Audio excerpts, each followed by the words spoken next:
Okay. Good evening, everyone. Welcome to this recorded session that we will be having for the next 3 hours. Yes, we will be covering common control combinations, which is not a very difficult topic in terms of concepts. And my main aim in doing CCC, the approach I would follow in CCC is I will do a detailed study of the concepts, so that when you are going through the video, you will be able to integrate these concepts with whatever problems are there. I will be doing maximum 1 or 2 problems related to CCC because the problems are not all that difficult. In fact, if we know the concepts, you can manage the problems by yourself. So therefore, my approach will be a concept-based approach. So today we will be doing CCC first, followed by a question on reverse acquisition, which is one of the very important ones. Then, if time permits, I have 2 small concepts relating to treatment of reserves that should go in the other comprehensive income when there is a loss of control or when there is a step-up acquisition.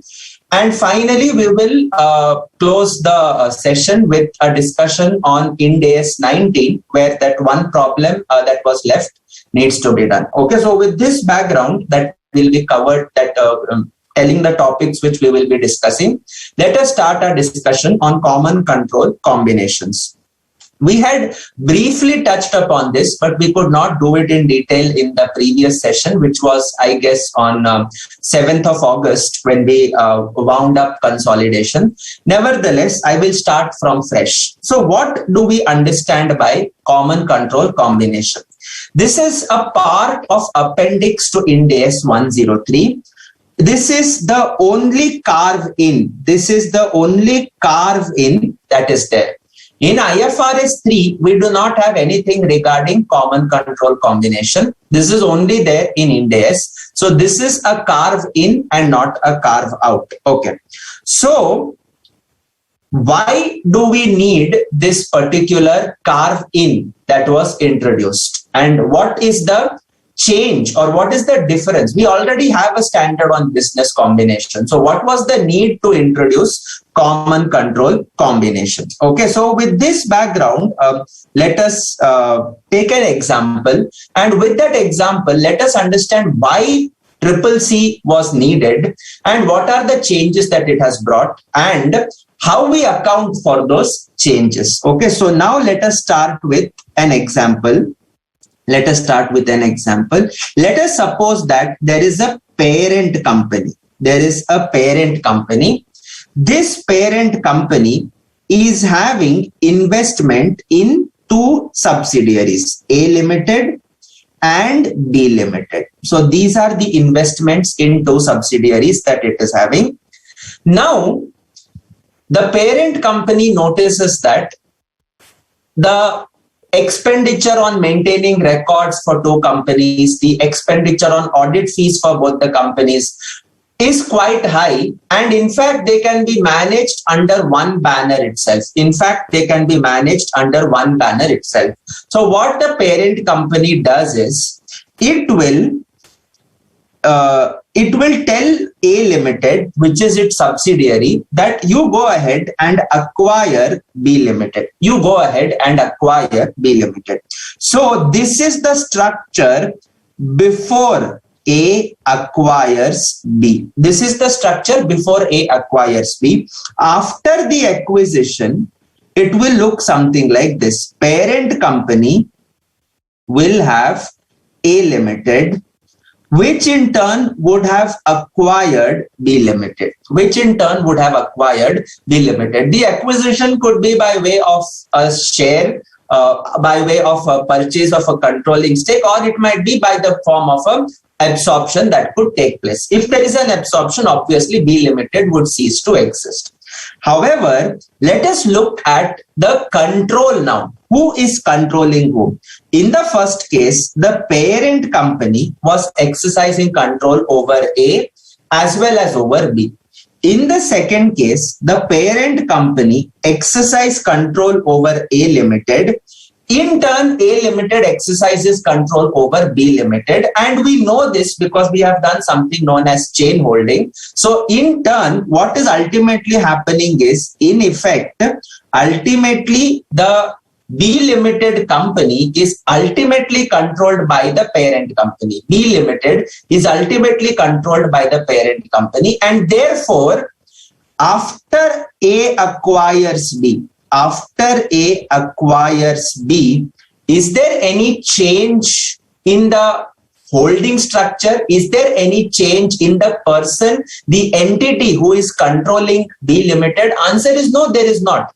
Before the activity of A acquiring B, the parent was controlling. Even after A Limited acquired B Limited, still it is the parent who is ultimately controlling B Limited. So control before and after is common, and that is why we call it as a common control combination. That is why we call it as a CCC, a common control combination.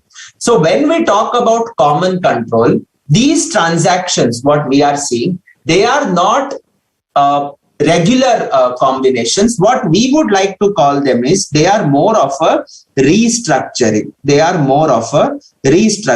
I am just changing the corporate structure of the group.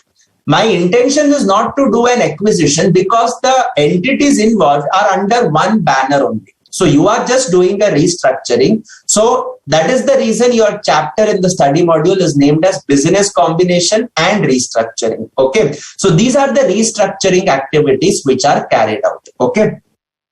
So before and after, it is the parent itself which is controlling B Limited, and that is common control combination. Control does not change. Okay. Sir, can it so happen that instead of a single parent, we could be having something like a joint control? Definitely it is possible. So let us assume that instead of parent companies, you have X Limited, you have Y Limited, who are jointly controlling A Limited and B Limited. So now the second case is, it's not the parent, but it is X and Y who are jointly controlling A and B. The second case also, X Limited and Y Limited are jointly controlling A, which in turn is controlling B. So ultimately, there does exist a control of X and Y jointly over B. And therefore, it is not necessary that we look only at a unilateral control. Even a joint control is permissible. What is important is, the same parties which controlled before should be the same parties which control after the restructuring take place. And therefore, even if the parties are jointly controlling one of the entities, it will continue to remain a common control combination. Okay, so this is the basic background behind common control combinations. Okay, now why or what is the purpose behind introducing this? Well, common control combinations method of accounting is different than what we studied. How it is different? You recollect what we studied in business combination. In business combination, we had a 6-step approach. The first step is determining the acquirer. The second step was determining the date of acquisition. The third step was determining the PC. The fourth step was determining the net assets, which would appear at fair value, by the way. Okay, the fifth step was determining NCI. You could value NCI at proportionate share of net assets or NCI at fair value.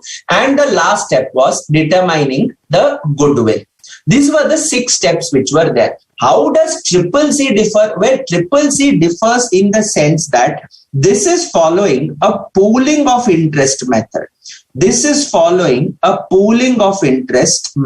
Okay. Pooling of interest. Have we studied pooling of interest? Yes, we have. When we did AS 14, you would have studied amalgamation in the nature of merger and amalgamation in the nature of purchase. Just to give you a comparison, amalgamation in the nature of purchase is somewhat similar to what we are doing in the business combinations chapter, and amalgamation in the nature of merger, which is the pooling of interest method, is what is being followed in the appendix, that is the common control combination. So in your pooling of interest method, what are the steps which are involved? The steps are very simple. You will take over all assets and liabilities at book values. You will take all assets and liabilities at book values. All reserves and surpluses will be taken over. All reserves and surpluses taken over. Identity of reserves and surplus are maintained. Identity of reserves and surplus are maintained. And finally, the PC would be in nominal value terms if it is issued in shares, or it could be in cash. This is the way your pooling of interest method will take place. Okay, we used to do the same kind of accounting even under AS 14, if I'm not wrong, under amalgamation in the nature of merger. Okay, so now why do we have to follow pooling of interest method? Why can't we follow business combination? So I will first give a very simple day-to-day example. Then I will stretch that example to a real balance sheet, a balance sheet that we can follow.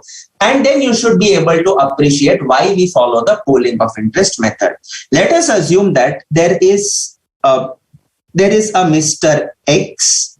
Mr. X had a physical share certificate, or rather there was a demat account that he had opened way ago, and in that demat account 1, let us say he had opened it with HDFC Securities.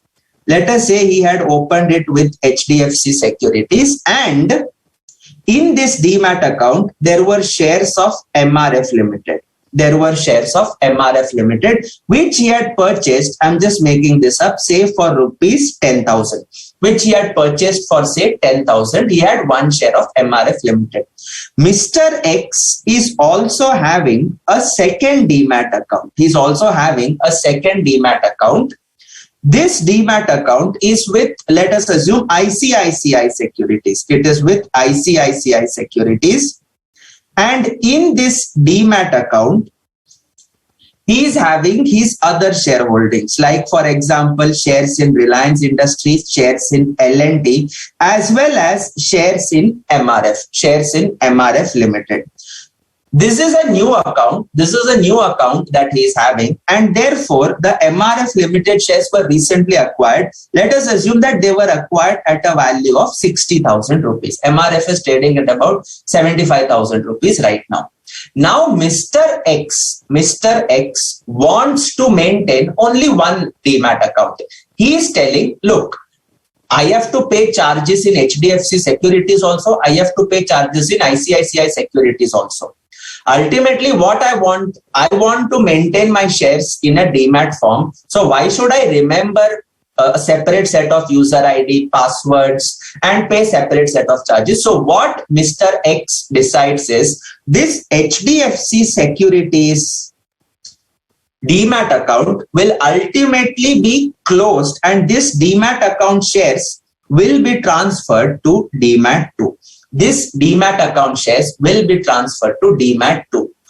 Can he do that? Yes, of course, whatever regulations are there, those will be followed, not much aware of it. But this is what Mr. X will go. He will go to ICICI Securities, and then he will tell, look, I have another demat account. I want to shift my holdings there to your with my account with you. So ICICI Securities says, well enough, you can do that. So now when Mr. X shifts his securities in MRF from demat account 1 to demat account 2, this shift, will it happen that this MRF Limited shares, will this come at 10,000, or will it come at, say, the current market value of 60,000? At what value will it come to Mr. X? And you will say, sir, what a question you're asking. Mr. X had acquired this earlier at 10,000. No, sir. This is the cost. Okay, this is the cost, which happens to be the market value today. So when X closes Demat account 1 and transfers MRF Limited's share, which he had acquired years ago for 10,000 rupees, when he transfers that share from Demat account 1 to Demat account 2, will it be transferred at the cost to Mr. X of 10,000 or will it be transferred at the market price of 60,000? It will obviously be transferred at 10,000 because it is Mr. X's own account. There cannot be a separate market value that we will charge. Whom will he pay? He has to pay himself, which does not make any sense. And therefore, the transfer will happen not at 60,000 from one Demat account to another. The transfer will happen at the book value of Mr. X, which is in this case 10,000. So now, in his second Demat account, he will be having 2 shares of MRF. One share which he has now invested for 60,000 rupees. The second is MRF Limited share worth 10,000 which he had purchased many years ago. The fair value of that, the market value of that may be 60,000. I'm not worried about that. But my point is, in the second Demat account, the share that will come is coming at a cost of 10,000, and it is correct because it was Mr. X's own holding. And that is the reason why we are going to record my takeover of assets and liabilities at book values. That is the reason why we are going to record my assets and liabilities at book values. Okay, it is my own assets. If I look at the structure, the transactions that we drew here, the B Limited subsidiary belonged to the parent before also. That means the assets of B Limited were ultimately consolidated with the parent before also. And these assets are ultimately consolidated afterwards also. So therefore, what is the difference? There is no difference. So therefore, the takeover at book value makes perfect sense. When I say takeover of book value, friends, you have studied business combination. So now in that step number 4, we discussed net assets taken over. There we discussed if there are some additional items like a contingent liability, which existed in the target company's book, which existed when I did the due diligence of the target company, or there is some R&D expenditure which did not meet the criteria of intangible assets, still we have to bring into books. So therefore, we discussed a concept that we have to record assets and liabilities which are not there in the subsidiaries books. We have to bring that into our books. That was what we studied in business combination. Can you do the same in CCC? Answer is no, you cannot. Here, you are controlling B Limited. So you know what is there in B Limited. You know what is not there in B Limited. You have not recorded a contingent liability in B Limited because you know that it is just a contingent liability. It cannot be a liability. You are the parent company.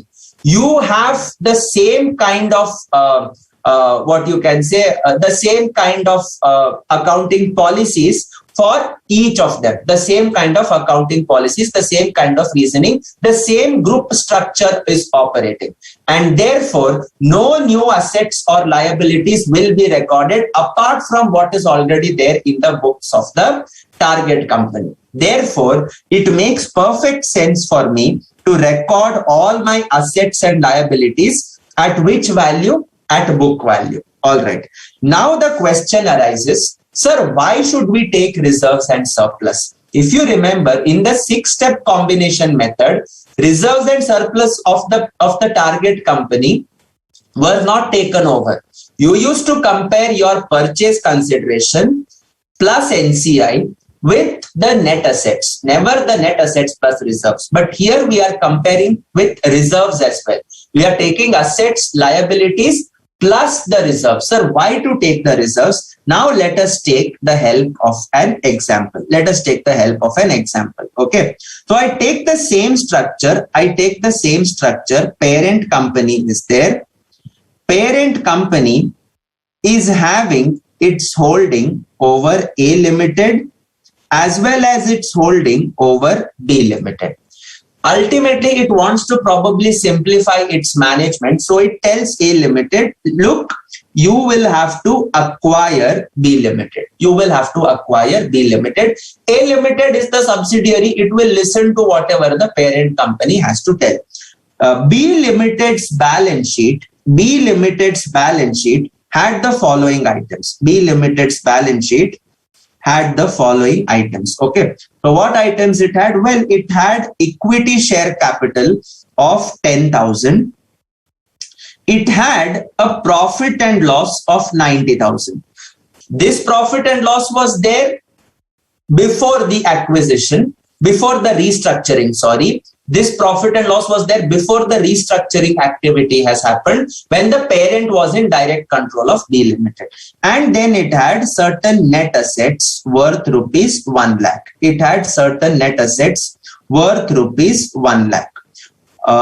So I will be taking this to be for the purpose of this example, book value is equal to fair value, because I want to explain why I'm going to fail under the business combination approach, okay, and why we will now have to take this with the reserves and surplus. Okay, so now this is going to be your structure of B Limited on the date of restructuring. Forget common control combination. Take it like a regular business combination. So A Limited has to pay a PC. Let us assume that the purchase consideration is 10,000. Let us assume that purchase consideration is 10,000 for getting 100% stake in B Limited. Okay, for getting 100% stake in B Limited. Now, what will be the takeover entry when A Limited acquires control over B Limited or takes over B Limited? Whatever it is, what will be the entry? Sir, the entry will be net assets account debit. I told you for the time being, just forget CCC. So this will be at fair value. Which happens to be the book value. To bank 10,000. This is the PC. There is no NCI. I got the 100% stake in the entity. To capital reserve. This becomes 90,000 rupees. If I go purely by business combination rules, you have done a perfect job of recording. But if you look into the structure of the journal entry, you will notice one thing. And what is that thing? That thing is that the P&L, the profit and loss account balance of B Limited is now becoming a capital reserve balance. Why is that? Because I told you, for the time being, you forget CCC. So if it is a business combination transaction, yes, it has to be a capital reserve. But now look at the situation of the parent company. Abhi parent company, dekho, it becomes so helpless. It is having undistributed profits of 90,000 before the restructuring. Jab man kare, whenever it wants money, the parent company will tell to B Limited, dekho, you declare the dividend and give me 90,000 rupees. Cash hai, the subsidiary B Limited would have given the dividend worth 90,000 to the parent company. After this restructuring, will the parent company be able to get this dividend? Answer is no, because abhi wo P&L nahi raha. That P&L does not exist. It has become a capital reserve. Why? Because you have applied business combination principles. The acquirer is A Limited. The PC was 10,000. The net assets is worth 1 lakh at fair value. So So therefore, there is a capital reserve of 90,000. You did a very beautiful journal entry. It all tallies. But ultimately, the distributability of your profits is affected. You cannot distribute this 90,000 anymore. वो हमेशा के लिए चला गया. It's lost forever.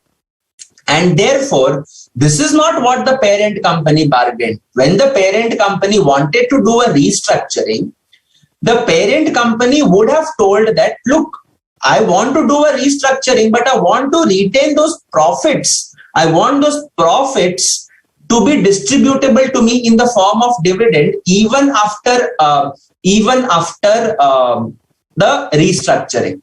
Jayas hai, it is a legitimate demand. Why? Because these profits existed when the parent was having control over B Limited. It existed at that point of time. It was earned when the parent company had the control over B Limited. So therefore, it is having a right over those profits. It is like a post-acquisition profit for the parent company. And abhi aap bol rahe ho, nahi aap ye profit nahi le ja sakte. Why? Because you followed a business combination principle. And therefore, your restructuring activity would fail before even it took off. It would fail before even it took off, because now the loser will be the parent company. It loses distributable profits. And therefore, we are having the requirement of taking over the reserves as well, and maintaining the identity of the reserves. That means what? This was the entry under business combination, assuming that it was a business combination. But sir, it's not a business combination. It is a common control combination. So the entry that will now be passed is net assets account debit. This will be the book value. I told you I have assumed it to be the same as fair value. To bank, that is your PC, 10,000. To P&L. This is the reserve that you are actually taking. This is the reserve that you are actually taking over. And therefore, your transaction under business combination, what you used to compare, how you used to calculate goodwill, just ignore NCI for the time being. How you used to calculate goodwill was, goodwill is equal to, you used to compare net assets taken over versus the purchase consideration. Forget NCI. Assuming you've taken 100% stake, you would compare net assets taken over versus the purchase consideration. And you would take over all assets, all liabilities, record everything, even those items which are not there in the books. Okay, so this was what you used to do it. Okay, however, under a triple C, you are comparing net assets plus reserves, taken over versus PC. You are comparing net assets plus reserves taken over versus the purchase consideration. And this, more often than not, may not result in any balancing figure, because I know what is the book value, I know what are the reserves. I am ultimately just comparing, it boils down to equity share capital of the target company, versus the PC. And ultimately, you can check this.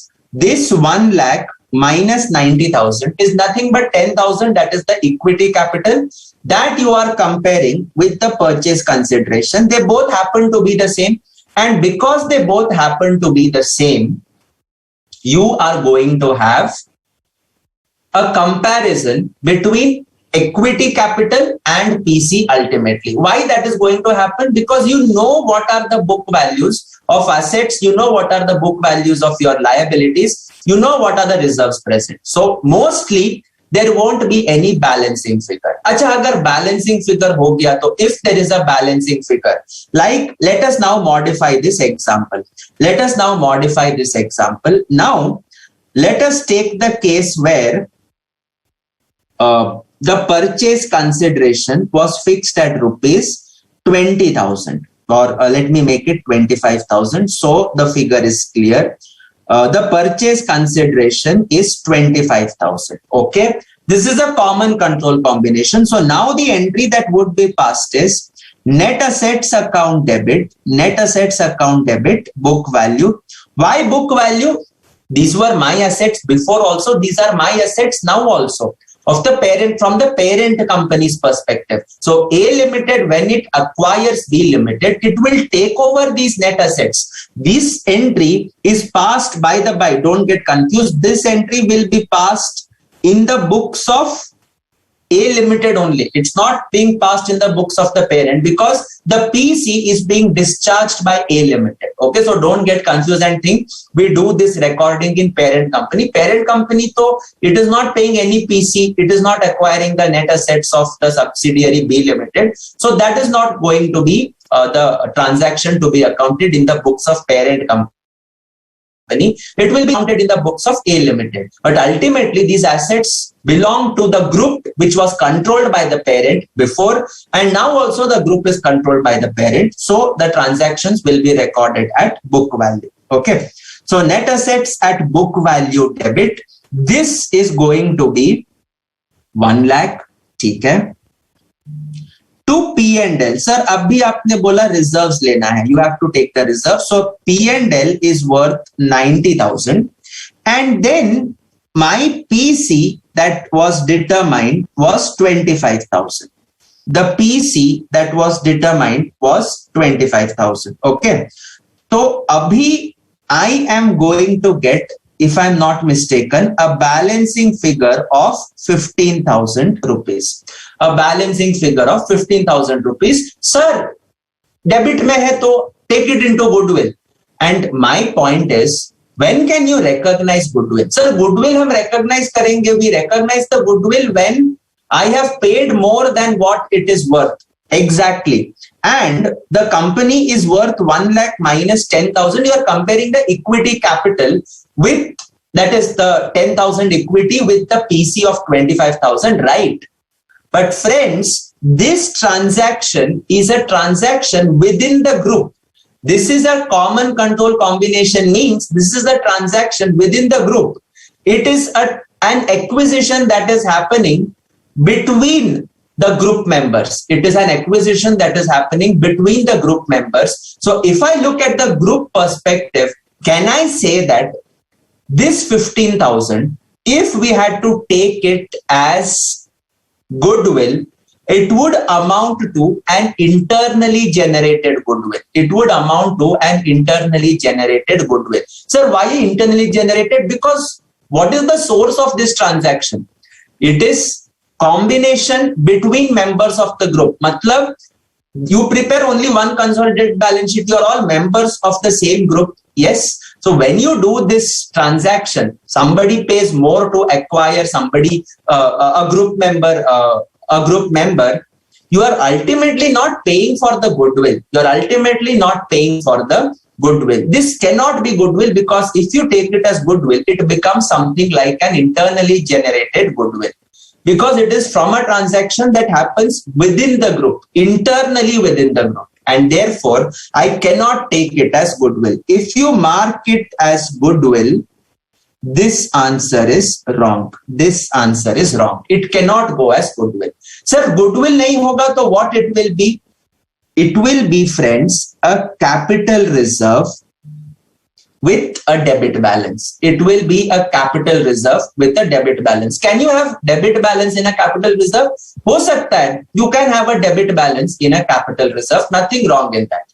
But it cannot be goodwill, because you cannot tell the world that you have paid more for a transaction that happened between the members of the group. Arey, how can you say you've paid more? It is your own, what I can say, group member that you have acquired. How can you get goodwill out of that? That is the problem that the standard has. And therefore, in common control combination, the balancing figure on the debit side, when you have paid more than the equity capital or net assets minus the reserves, that is going to go to your capital reserve. Even though it is a debit balance, it will still go to your capital reserve. It will not form a part of goodwill. Okay. Sir, what if we pay less? So in the second case, PC is equal to rupees 5,000. PC is equal to rupees 5,000. Okay. So now what is going to be my entry? Net assets account debit. This will be passed in the books of A Limited. 1 lakh to P&L. Reserves are also taken over because it is a common control combination. To bank. Sir, this is 5,000. Okay, this is the PC. Acha, theek hai. So now, what will this 5,000 be? Sir, this 5,000 we can take to P&L. Answer is no, you cannot. This is a lower amount that you have paid for acquiring the net assets minus the P&L, and therefore this also will go to capital reserve. This amount will go as usual to capital reserve. So my takeaway from the accounting process is, first one, net assets are taken over at book values. I have explained why. Reserves have to be taken over and their identities have to be maintained. I have explained the reason for that also, because if you don't, then the distributability of the reserves will be affected, which is not the intention of the common control combination. They very much want the reserves to be distributable. So therefore, Ind AS 103 goes a little bit liberal and allows you to take over the reserves also. And any excess or smaller amount that you have paid to effect this common control combination, that is the PC, is more or less than the net assets minus the reserves, then the difference will go to capital reserve only, regardless of whether it is a debit capital reserve or a credit capital reserve. You cannot take it to P&L because that would mean you're artificially creating reserves. You are artificially creating distributable reserves. So this balance cannot go to P&L. It is not a distributable item. So capital reserve mein hi jayega. It will remain in capital reserve only. Okay. So this is the background. This is the background that is there for common control combination. This is the background that is there for common control combination. Can I have gain on bargain purchase here? You remember when we did business combination, there was an aspect of gain on bargain purchase. Acha. So gain on bargain purchase jab hum log karte the, what was the treatment for gain on bargain purchase? I used to take it in OCI, and from OCI I used to take it to capital reserve. Why you used to do that? Because you wanted to tell the world that, look, I got a really sweet deal on the business combination and therefore I'm recording it in the other comprehensive income. Can you do that here? This capital reserve, can you say it is a gain on bargain purchase? If you do that, the reader of financial statements will laugh at you. He will say, this fellow is saying he made a gain when in fact the acquisition has happened internally. When the acquisition happens internally, arey bhai, what gain, what loss? Therefore, it is not a gain on bargain purchase. It is neither goodwill. It is just a straightforward capital reserve item, your balancing figure. Okay. So this is what are your principles for recording the common control combination transactions. Okay. So if I have to summarize, we will be following in CCC pooling of interest method.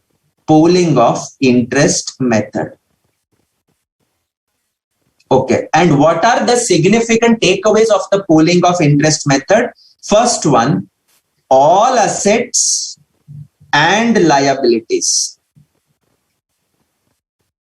of the target company taken over at which values? This will be taken over at book values. This will be taken over at book values. I gave the reasoning. They were the assets of the group before also. After also, they are the assets of the group. So it does not make sense to do a fair valuation. Okay. Next one. Further, no new asset or liability will be created. No new asset or liability will be created. Okay. That means like the contingent liability that existed in the subsidiary company's books or the R&D assets which we studied, whatever, those kind of assets which do not appear in the books, they will not come here. Okay, they will not come here. They used to come in business combination. Okay, so this is the first takeaway. Second, PC could be in cash or in securities. Securities means equity shares or debentures, whatever it is. Okay. Issue of securities as PC should be recorded at nominal value and not fair value. Okay. So what is the meaning of nominal value? Sir, nominal value, how it is interpreted by the institute is issue price if given, or if issue price is not given, comma, face value is nominal value. Face value is nominal value. Okay. So this is A, this is B. Okay. So nominal value will be the issue price of the securities if you have the issue price. So then you will be splitting between the face value and the securities premium, if any, or if issue price is not given, the face value itself will be the nominal value. This is slightly a departure from what we study to be the nominal value, but it's okay. All right, it's okay. The third point is, the third takeaway is all reserves, retained earnings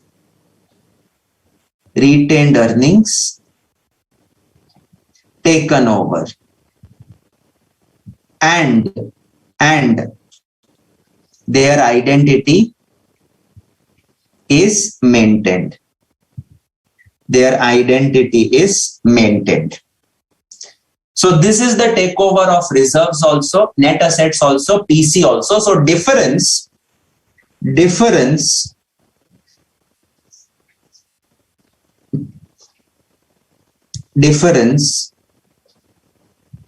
between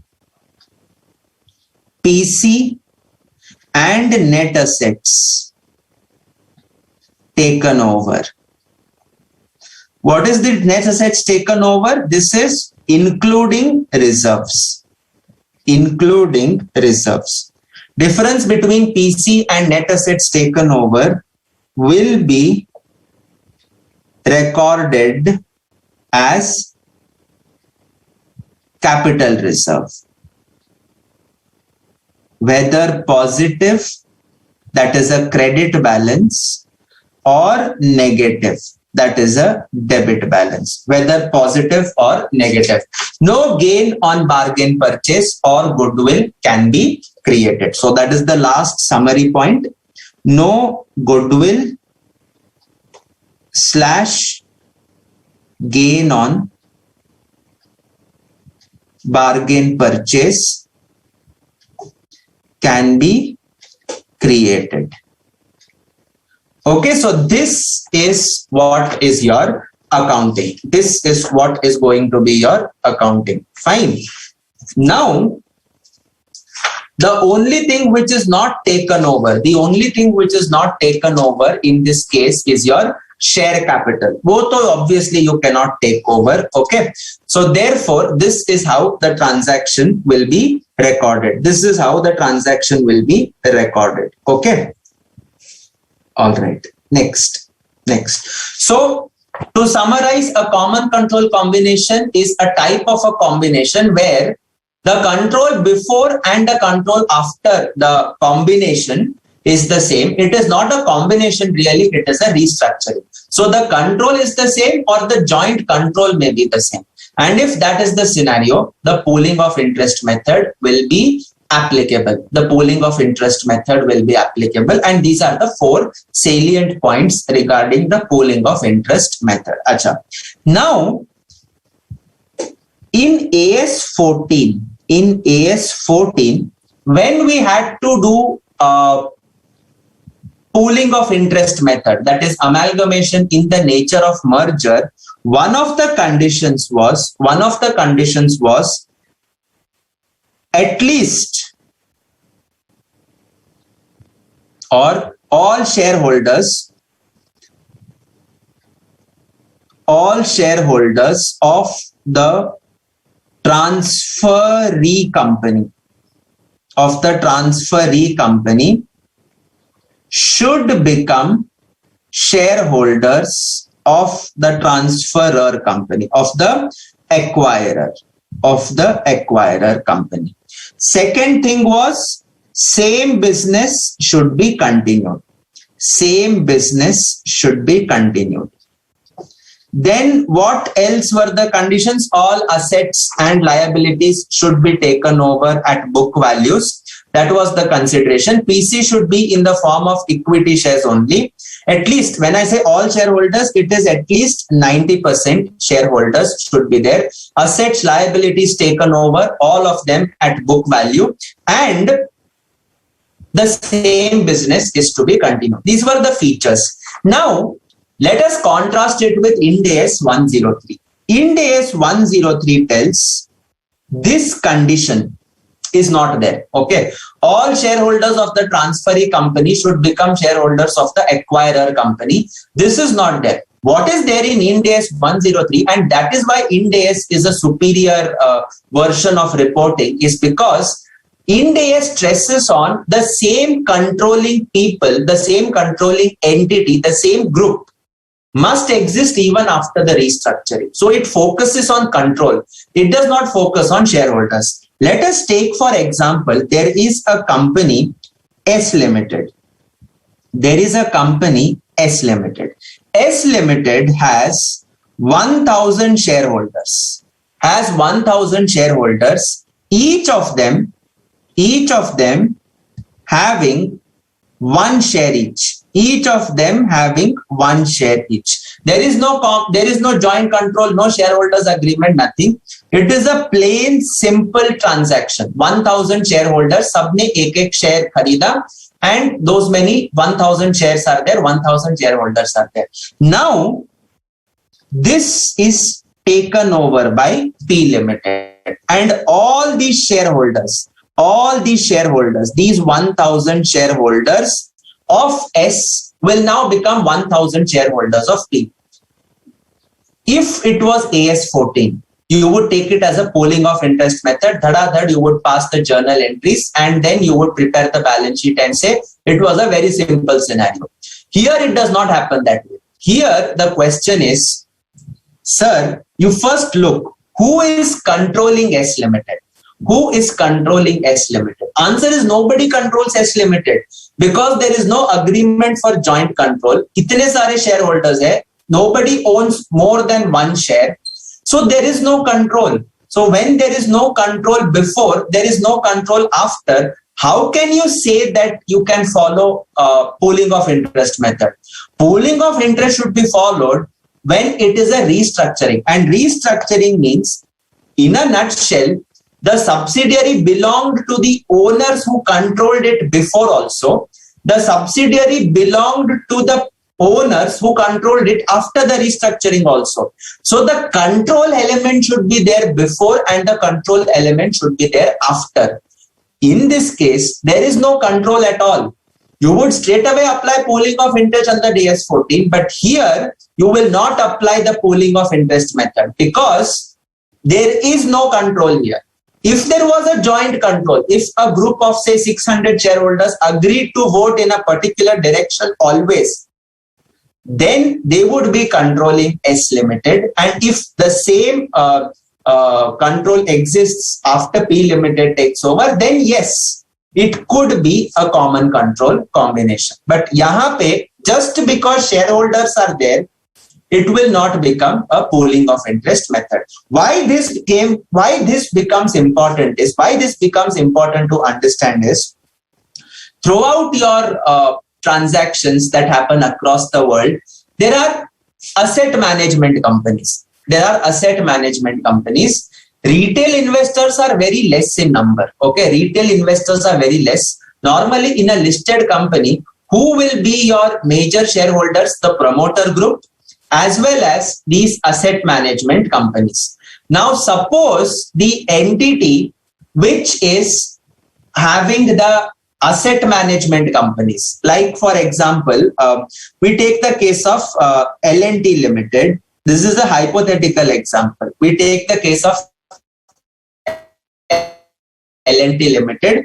We take the case of ICICI Limited. Okay, both of these entities, there is no strong promoter holding. It is widely spread among AMCs and those kind of investment entities. Okay, largely these AMCs will invest in similar kinds of companies. So it is highly possible that the shareholders of L&T, is highly possible that they will also be the shareholders of ICICI. Hypothetically, if ICICI were to take over L&T, will you say that it is a common control combination? Answer is no, you cannot. The question is, by who is controlling L&T? Sir, shareholders, but is there a joint control agreement? Nahi hai. In L&T, there is no joint control agreement, right? So therefore, it is a pure public company where diverse shareholders are there. Mere coincidence, it is mere coincidence in our example that the shareholders of L&T and ICI are the same. And this coincidence can happen in real world because the AMC companies are not of a great number. There may be some 500-600 AMC companies, and therefore these AMCs would do the investment in the companies which are available. So the possibility of having similar shareholders is very high. If you had to follow AS14, it would be a common control combination. If you had to follow AS14, it would be a pooling of interest method. Whereas now, under Ind AS 103, the question is control. Who controls?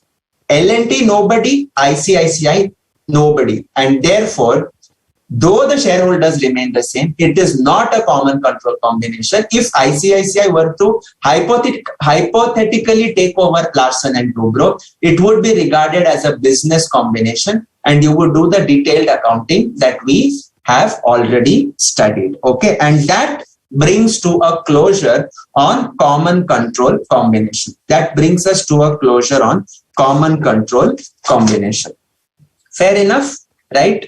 Now, there is one more point, that is, this is about common control combination. There is one exception to this. The exception to this being that the common control cannot be transient. The common control cannot be transient or cannot be temporary. Okay, so let us look at the question that is there for this. Come to question number 55. Come to question number 55 of our material, which is there in your study module also. You should be able to do these question numbers 52, 53, 54. Okay. And we are doing now question number 55. Okay. So now what is there in question number 55? ABC Limited had a subsidiary. Okay. It had a subsidiary, namely X Limited. All right. Which was acquired on 1st April X0. Okay. ABC acquires all of the shares of Y Limited on 1st April 2022X17. Okay. On 1st April 17, it acquires. ABC Limited transfers the shares in Y Limited to X Limited on 2nd April 2X17. Okay. So now the transaction, how should the above transfer of Y into X be accounted for? How? That means, should it be taken as a common control or should it be taken as a regular business combination? Let us look at what is happening in the question. Let us look at what is happening in the question. This is your answer to question 55, which is on page number, which is on, one second, yeah, which is on page number 21. Okay, page 21. You have acquired the subsidiary on 1st April 2X17, acquires all the shares. Before that, it had holding in X Limited. Okay. So ABC Limited was the parent of X Limited. This was between 142XX0 2XX0 to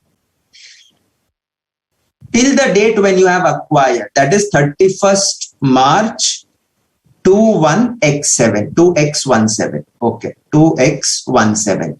That is, this is the case before that acquisition occurred. Before that acquisition occurred. Okay.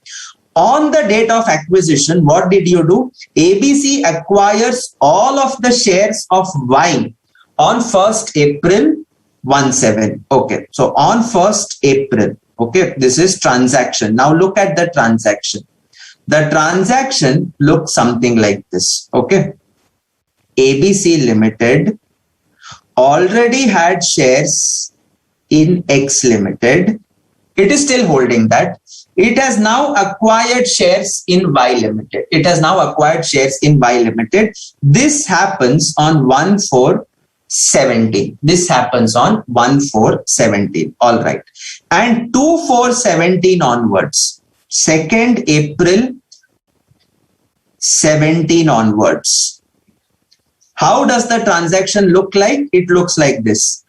ABC transfers the shares in Y to X Limited. So these shares are transferred to X Limited. That means it now looks like this. ABC Limited, X Limited, Y Limited. This is how it is. And now the question is, how will this acquisition be recorded? How should the above transfer of Y into X be accounted for in the consolidated financial statements? Apparently, it looks to be a common control combination, but the standard here comes with an exception. The standard says that if the common control is temporary, then you cannot take it as a triple C. You will have to take it as a business combination. So here, the common control was there only on one day, that is 1/4/17. After that, it was a normal case of shifting. So ultimately, what is the substance of this? Substance is X Limited has acquired Y Limited. That is the substance. It was routed through ABC because they wanted to show it as a common control combination. That was why it was routed through ABC. The standard is very clear. It says that triple C's which are transient in nature cannot be taken. What is the duration of this temporary period? It's not defined in the standard, but normally we take it to be a period of 3 months. We take it to be a period of 3 months. So if the stakes were there for less than 3 months and then they are transferred within the group, they will not be treated as a triple C combination. They will be treated as a regular business combination. Okay, they will be treated as a regular business combination. Okay, so this is what is your common control combination discussion that we had in detail. Okay, questions are not that much practical on this because what entries you want, what entries you expect to come. Will you need the entries to record the transaction of takeover at book values? That is definitely not something which you will be tested at CA final level, is my humble opinion. Business combination, there is so much to test that common control journal entries takeover at book values is something which is not Very common. So therefore, there are no questions in your study module. Doesn't matter. Okay. So now we conclude common control combination. But relating to common control combination, that is just we have done the acquisition part. Relating to this, there is another aspect which is demerger. Relating to this, there is another aspect which is demerger. Acha. What is demerger? What is demerger? Normally, companies would be having multiple divisions. Companies would be having multiple divisions, and they separate one division out and transfer it to a separate entity. So that separate entity is known as the resultant company, and what is there will now be known as the demerged company, is now known as the demerged company. Why do you want a demerger? Why do you want a demerger? Reasons could be multiple. One is, it is possible that one of the divisions is not performing well. So you want to separate it. You want to separate it out from your regular, one second. Yeah, you want to take it out of your company, and probably you want to focus on it separately. So you remove that loss-making division. However, is it always a loss-making division that will be removed? Not necessarily. There are various cases where successful profit-making divisions have also been removed. Like, for example, you take the case of Bajaj Auto and Bajaj Finance, which were together one entity at one point of time. However, the finance division later on became so the finance division became so profitable that it was felt that if we keep it along with the Bajaj automobiles, then we are probably not able to do justice to the line of business. And therefore, today you now have Bajaj Finance as a separate entity altogether, which is performing remarkably well. Which is performing remarkably well in the finance service sector. And therefore, this is an example of a highly successful division that is separated, because a separate management is needed, separate team is needed to look after, and that is done better when the company is separated. So this becomes your demerger. This becomes your demerger. Okay. What is the significance of demerger and why it is included with common control combinations is our next question. These scenarios which we are now going to do, these are the only three scenarios that can happen. Apart from this, there is no fourth scenario that can exist. Okay. So now, what is a demerger? How does it happen? Just pay attention. There is a company S Limited. There is a company S Limited. S Limited has two divisions, D1 and D2. S Limited has two divisions, D1 and D2. For whatever reasons known to the company, it decides that D2 we will have to separate it out, and D1 we will continue to hold it. So now the split will happen like this. The split will happen like this. S Limited will continue to have D1, and D2, which is definitely a business, It meets the criteria for business. You remember we studied the definition of business, which is existence of inputs with processes giving the ability to generate outputs. If all these three things are there, it becomes a business. So D2 is very much a business. This is transferred to a separate entity, that is P Limited. This is transferred to a separate entity, that is P Limited. So P Limited takes over D2. So now P Limited is the entity that is acquiring the division. It is acquiring the division. Okay. Because it is acquiring the division, it will have to pay some consideration. Abhi P Limited is a newly incorporated entity. So 99% of the cases, P Limited will not have anything else to give apart from equity shares. It will not have anything else to give apart from equity shares. Okay. Because it's a newly incorporated entity. By what it will give? Only equity shares. So it is going to give you the equity shares. It is going to give you the equity shares. Equity shares will be given to whom? Equity shares will be given to the S Limited, the entity that is transferring. Because S Limited sells D2. In return for that, P Limited pays S Limited. In return for that, P Limited pays. There must be a payment. It may be inadequate, it may be adequate, I'm not bothered, but there must be a payment because it is a consideration towards the division assets which you are transferring to P Limited. So in the first case, the consideration is paid to S Limited. Now look at the structure. Initially, S Limited had D1 and D2 with itself. Now, after the demerger, post-demerger, the story looks like this. S Limited has D1 and it is now holding the entire stake in P Limited. That is D2. It is now holding the entire stake in P Limited. Because P Limited got D2, in return it gave shares to S Limited. So by ultimately, S Limited is only having D2. Yes or no? Ultimately, P Limited got D2, fine. But who is controlling P Limited? Ultimately, P Limited is controlled by S Limited. In other words,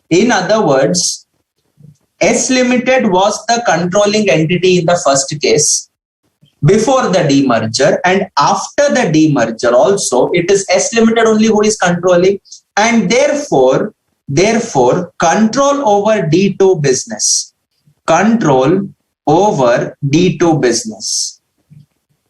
If I have to draw this, pre the demerger, before the demerger, it was controlled by S directly, as we can see. Post the demerger, it was controlled by P Limited. Arey Baba, but P Limited is ultimately controlled by S Limited, right? Ultimately controlled by S Limited. Yes or no? And when it is ultimately controlled by S Limited, is there a change in control? Answer is no, there is no change. And therefore, this becomes a common control combination. The act of P Limited issuing shares to S becoming a parent of P Limited, this becomes a common control combination. Okay. So this was the first example of demerger. The first case of demerger. Okay. The second case. There is this entity S Limited which houses two divisions D1 and D2. S Limited is having a shareholder, Mr. A, who is owning 90% stake in S Limited, and there is a Mr. B who is owning, let us say, a 10% stake in S Limited. So who is the controlling shareholder? By sheer volume, it is Mr. A who controls.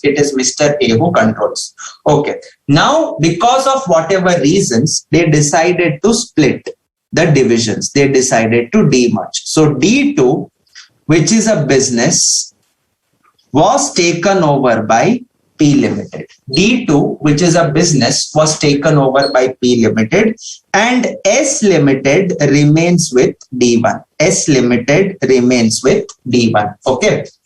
Demerger ho gaya, right? So now also, demerger does not mean shareholders vanished. Shareholders are there, very much there. So in the demerged entity, after the demerger, Mr. A holds 90%. And Mr. B holds 10%. Now S Limited will tell one thing. Look, I am ultimately controlled by Mr. A and there are my shareholders, Mr. A and B. So when I am transferring D2 business to you, this transfer against this transfer, you have to issue consideration. Yes, sir, you have to issue consideration. Don't issue consideration to me. S Limited is saying, don't issue consideration to me. Issue consideration to my shareholders. Directly issue the consideration to my shareholders. So what P Limited will do? P Limited will issue the shares, its shares in P Limited. This will be issued to whom? This will be issued to Mr. A and Mr. B. Obviously in the ratio of their holdings. So Mr. A and B, who were shareholders with 90 and 10% respectively in S Limited, will also become shareholders of P Limited with same percentages. So therefore, if I now look, what has happened is control over D2 business. We'll come to the accounting aspect in a short while. Control over D2 business. The control over D2 business was something like this. Pre the demerger, D1 and D2 were both with S Limited. Okay.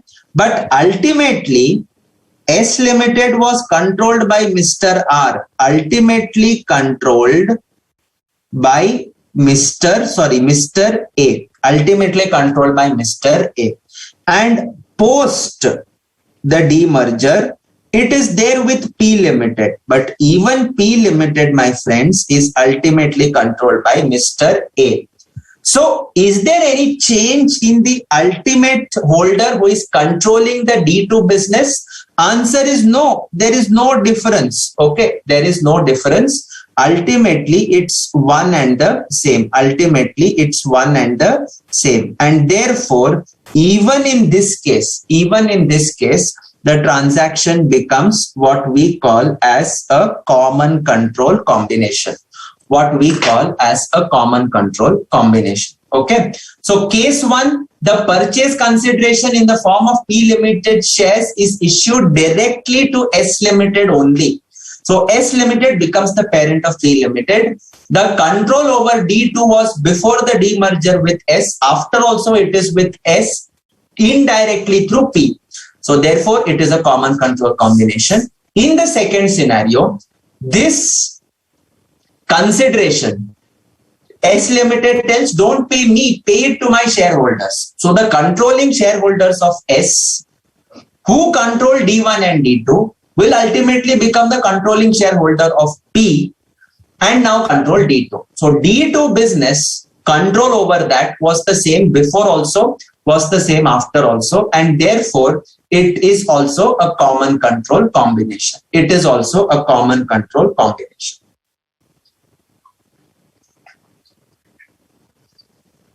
Okay, it is a common control combination. All right. And now coming to the third case, which most of you would have rightly guessed. Third case is S Limited housing D1 and D2, right? Now S Limited is having 1,000 shareholders, 1 share each. 1,000 shareholders, 1 share each, and these 1,000 shareholders, they do not have a common shareholding agreement between themselves. They are free to vote the way they want. Okay, so ultimately S Limited is not subjected to any control. Okay, S Limited continues to house D1 and it demerges D2, which happens to be a business. And this D2 goes to P Limited. And S Limited tells P Limited, don't give me the equity shares. You issue the equity shares to my 1,000 shareholders. You issue the shares to 1,000 shareholders of S Limited. Will own 100% of P Limited. Will own 100% of P Limited. They don't have any joint agreement between themselves. No control exists. Okay.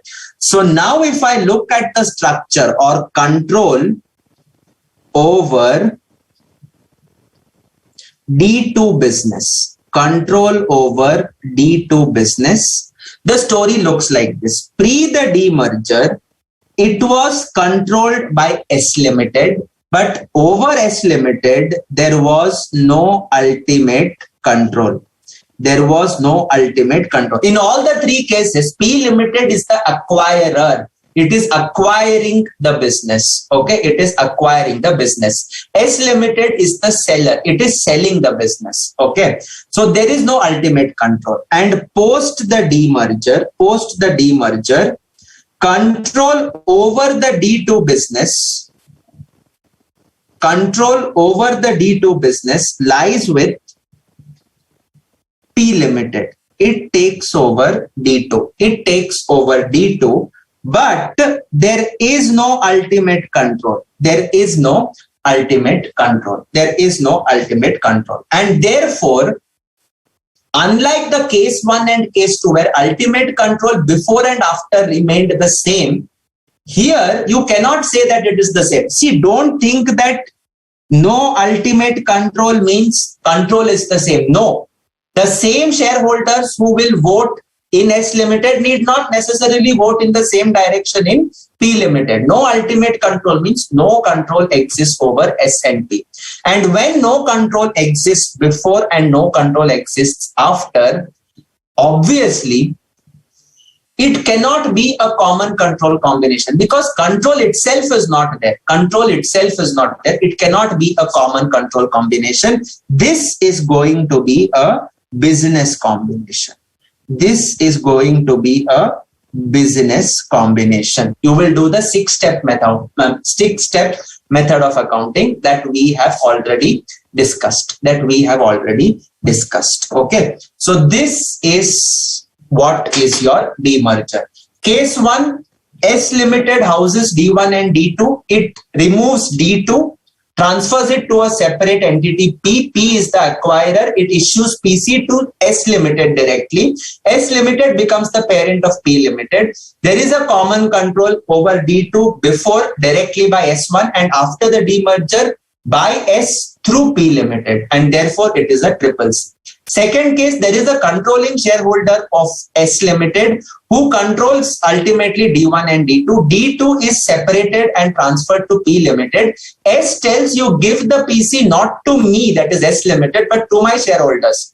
So the controlling shareholder over S Limited becomes the controlling shareholder over P Limited. Thereby, D2 was ultimately controlled by that controlling shareholder prior to demerger, and now it is controlled after the demerger also by the same controlling shareholder. And therefore, case 2 also is a triple C. In the third case, however, there is no ultimate control. There are many shareholders, and many shareholders means when D1 and D2 existed, S decided to demerge, and the demerger happened, and S Limited tells P Limited, look, you don't give me the consideration. The equity shares you issue directly to my shareholders. So 1,000 shareholders will own 100% of P Limited in whatever small fraction percentages that they will be holding. So because there is no same control before and after, control itself is not there, this cannot be a common control combination. This will be a business combination. Okay. So this is what is your basic concepts relating to demerger. Okay. Now, with this background, let us look at the entry that will be passed in the books of acquirer. Okay. Accounting in the books of P Limited. Who is P Limited? The acquirer. Accounting in the books of P Limited, that is the acquirer. Okay. Obviously, the acquirer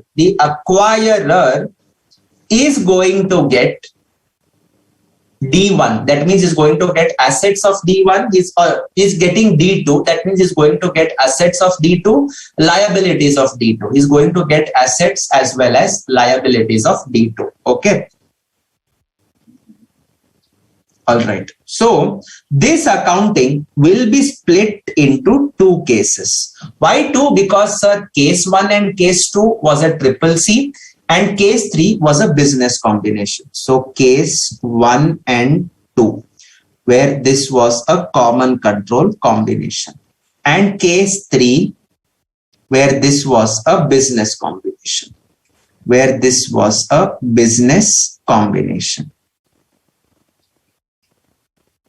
Now, in case 1 and case 2, the entry goes something like this. When the purchasing company acquires, it is a common control combination. It will pass the asset, it will pass the entry, it's getting the assets. So assets account debit. At what value? Sir, it is a common control combination. This will appear at book value. Okay. Along with the division, it is also going to get assets. Along with the assets, it is also going to get liabilities. Sir, this liability will be at what value? Sir, ye bhi book value pe hoga. This will also be at book value because it is a common control combination. Okay. And it will issue shares, okay, to equity share capital or securities premium. Sir, this will happen at what value? Well, this will happen at nominal value. Okay. And the resulting figure could be either you have done an excess payment which cannot go to goodwill. If you write this as goodwill, it's wrong. It cannot be goodwill. It will be capital reserve with a debit balance. Or if you have paid less and acquired more, it cannot go to P&L. You will take it as capital reserve again. Okay. So it will be either this or this, okay, either of this, okay, not both.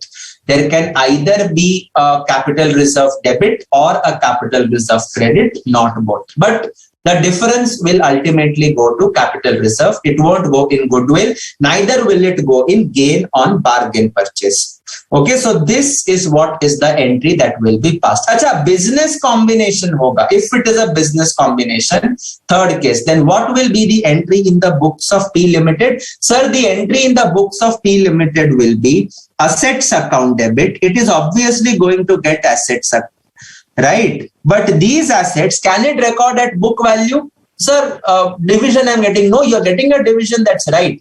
But do you have a common control? No, you do not. You are having a business combination. So this will appear at fair value. Mandatory. This will appear at fair value. Ind AS 103. All business combination assets, liabilities taken over have to be there at fair value. Two liabilities. Sir, this will appear at what? This will also appear at fair value. Okay. And then two equity share capital / securities premium. Sir, PC would be recorded at which value? Nominal value? No. PC also will be at fair value. Remember, step number 6, when we did goodwill, we compare it with PC, which is at fair value, NCI, which is at fair value, net assets, which is at fair value. When all of them are at fair value, only then we can say that the goodwill is at your fair value. So therefore, this becomes my fair value. And the ultimate gain or excess that you have paid for, will it go to capital reserve here? No, this is a business combination. So this will go to goodwill, or if you have paid more, this will go to capital reserve. Acha, if you know the reasons, it can also go as a gain on bargain purchase. So this is your accounting in the books of P Limited. Okay. Now, if you must have noticed one thing, when we do triple C, sir, reserves should come. Yes, reserves should come. But sir, in this case, reserves you have not accounted for in common control combination. In the entry that you are having here, reserves taken over. Reserves will come better when you are ultimately shutting down the company and taking it over. Is S Limited closing down? Answer is no, it's not. If S Limited does not close down, it still exists. That means the reserves belong to S Limited, and reserves, we do not do a division-wise apportionment of reserves. What we do is reserves belong to the entity as a whole. You cannot bifurcate it between, reserves between the divisions. So therefore, there is a reason why reserves are not taken over, because reserves belong to the company as a whole and not to a specific division, and therefore reserves are not transferred in cases 1 and 2. Okay, there is a reasoning behind that. Okay, so therefore you can just note this down. Reserves are not transferred because they belong to S Limited as an entity, and selective transfer of reserves division wise is not permitted.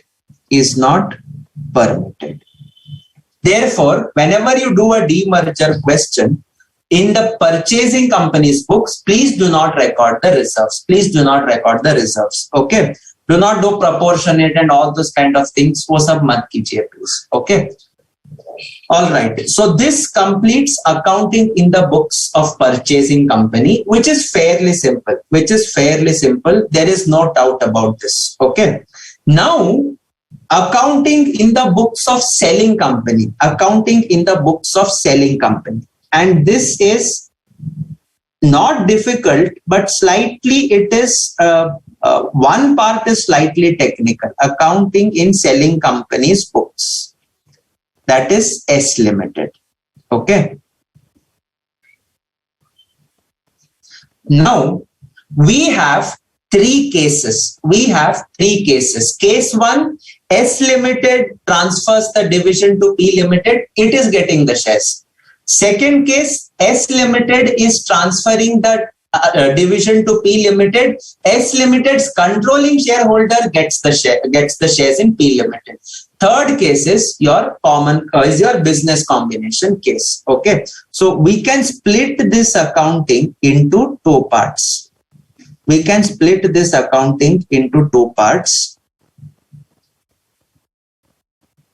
It's a simple accounting. See, this accounting is unfortunately not governed under the standard. Why? Because the standard Ind AS 103 is not applicable to the books of the selling company. It is applicable to the books of the purchasing company. Okay, the entity which is acquiring, the entity which is combining the business. So this is not as per Ind AS 103. Okay, so when you do this, remember in mind that this is just as per simple generally accepted accounting principles. This is not as per your Ind AS 103, because Ind AS 103 applies to a purchasing company and not to the selling company. Okay, so now what will be the entry in case 1? देखो, S Limited is transferring the liabilities and it is transferring its assets. So when it transfers the liabilities, entry will be liabilities account debit. This will be at which value? Sir, book value, because the liabilities are going, so they have to cancel it out. Okay. To assets. assets are also going and they have to be eliminated, right? So this will also be at book value. Okay. And the next thing that you will be having is you are getting what? Sorry.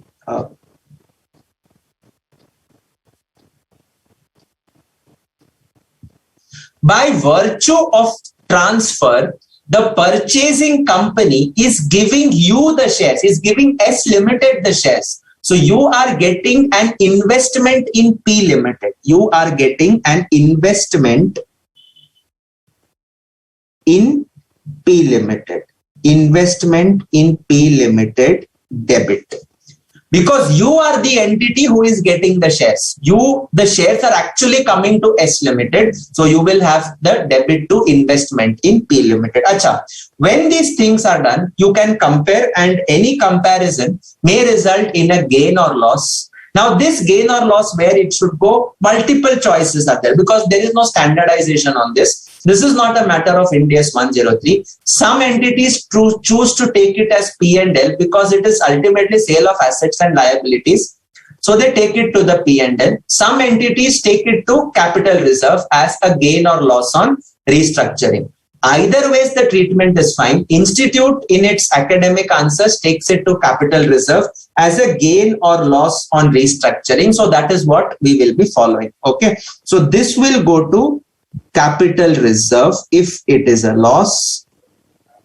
If it is a loss, it will go to capital reserve. If there is a profit, that profit also will go to capital reserve. Obviously, both debit credit balancing figures won't exist. Either of them will exist. So this is what is going to be your entry. This is what is going to be your entry in the selling company's books. Sir, ye to ho gaya case 1. It was quite simple. Case 2 is again on very similar lines. It is liabilities account debit. Okay. All right. Two assets. Now, when we do liabilities account debit to assets, this is at book value. Because I have to eliminate the liabilities from my books, I have to eliminate the assets. Will you have investment in P Limited now? Will you have investment in P Limited debit? Will this come? No, it will not. Because now you are instructing P Limited that, look, don't give me the shares, you give them to my controlling shareholder. You give the shares to my controlling shareholder. So investment in P Limited is not going to come here. Okay. Ultimately, whatever gain or loss is there, this will go to capital reserve. Okay. To capital reserve. In the second case, shares are issued to whom? Sir, shares are issued to the owners of S Limited. It's not coming in S Limited, and therefore it will not be recorded in S Limited's books. It is issued to my owners, so it will not come in my books, and therefore investment in P Limited is not going to come. And now you come to the third and the most important part, which is case 3. What happens in case 3? And for discussing case 3, we will have to visit a particular Ind AS that you have already done. That is Ind AS 10. And in Ind AS 10, we had discussed appendix to Ind AS 10. It is covered under appendix to Ind AS 10. What was dealt with in appendix to Ind AS 10? Distribution of non-cash assets. To owners. Okay. So we will discuss this after a short 5-minute break. Okay, we'll take a 5-minute break and we shall discuss this after the break. Okay, Ram break दे देना.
Okay.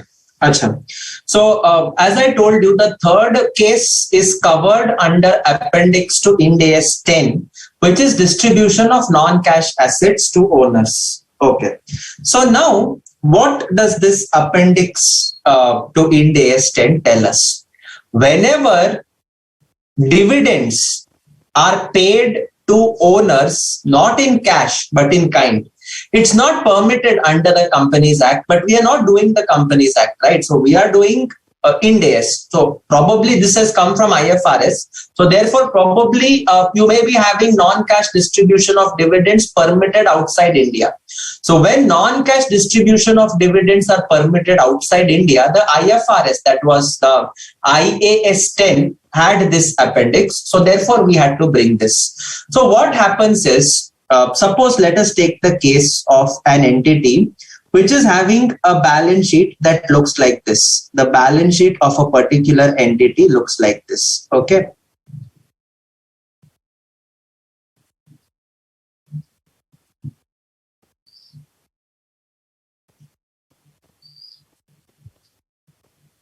It is having equity share capital of, let us say, 800 rupees, and it is having assets. Now in assets, it is having, let us assume, four plots of land. 4 plots of land. Okay. These 4 plots of land are available at 800. So when you had purchased it, it was 200 into 4. So 800 rupees you are having assets. All right. And okay, let me just modify this a little bit. Okay. Your equity share capital was 1000. Assets is 800 and a cash balance of 200. And a cash balance of 200. Wait.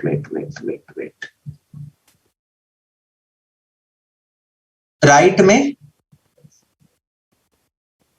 अच्छा chair को अच्छा अभी ठीक है okay P&L just a minute please 1 second 1000 P&L let me do 2000 okay and other assets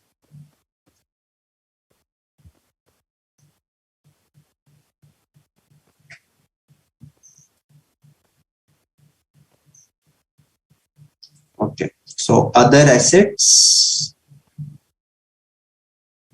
2000 1000 3000 so other assets 2200 okay cash all of that comes in this okay so this is your small balance sheet. Now let us assume that there are 4 shareholders, each of them having a 25% stake. No joint agreement, so therefore no joint control kind of a scenario. Now what these 4 shareholders tell is, look, we want dividend, profits are there. So we will like if you give us the dividends, not in the form of cash, but in the form of the plots of land. So you give us these plots of land. And the company, since it belongs to these shareholders and they are interested in the land, it's not permitted under the Companies Act. So first of all, be clear.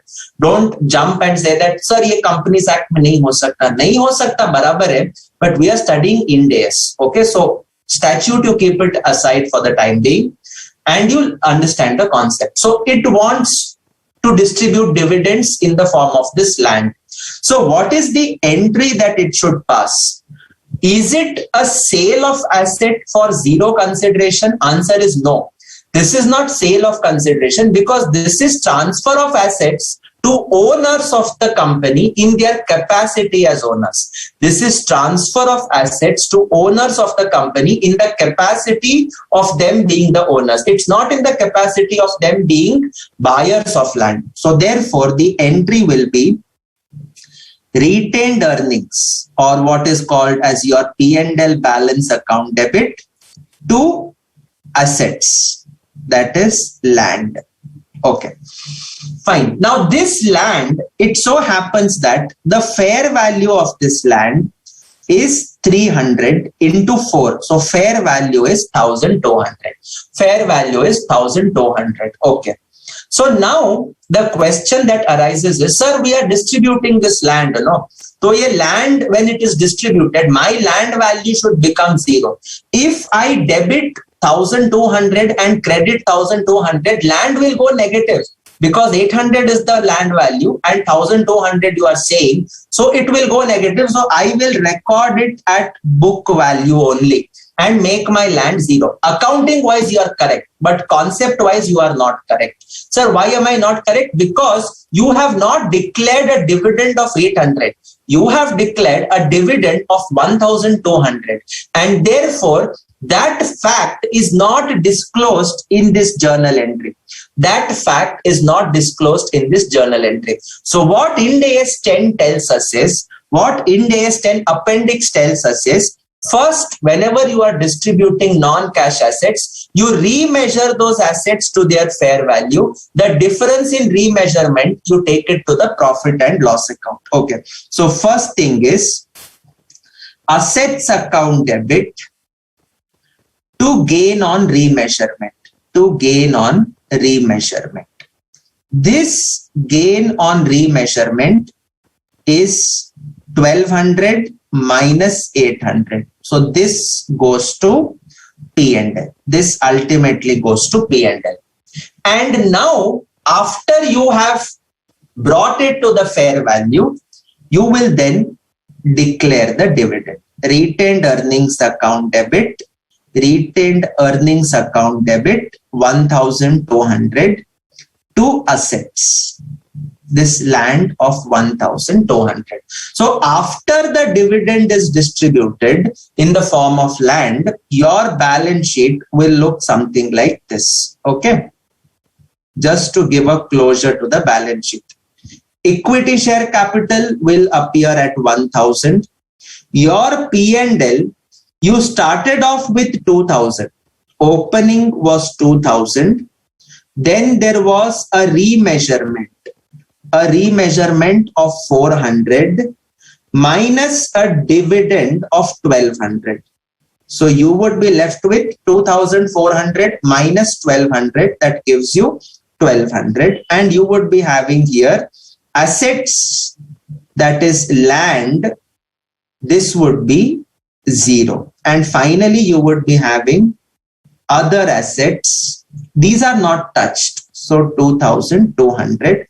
So total of the balance sheet is also 2,200, and that's about it. So this is what Ind AS 10 appendix tells us. You will have to do a fair valuation of the assets which you are distributing as dividends. The gain on such remeasurement will not go to revaluation surplus. Why? Because it will go to revaluation only if you retain the asset. But here you are not retaining the asset, you are distributing it off. So the movements on the remeasurement, you take it to the P&L, whatever, upward or downward. And after that, you show the distribution of dividend. This is what is mentioned in Ind AS 10 appendix. Okay. Now the same facts apply to cases 2 and 3 both. But sir, case 2, you've already given us the journal entry. Just wait for a minute. I'll just give a clarification. You will understand why case 2 we did in the same form like case 1. Now, case 2 and case 3, let us understand ki bhai what happens. Okay. S Limited, housing divisions D1 and D2, ultimately has D1 and it transfers D2. It transfers D2 to P Limited, and P Limited gives the consideration to the shareholders of S. Controlling ho sakte, non-controlling ho sakte, all that is fine. But substances, they are giving it to shareholders, right? So therefore, what do you think the shareholders are getting now?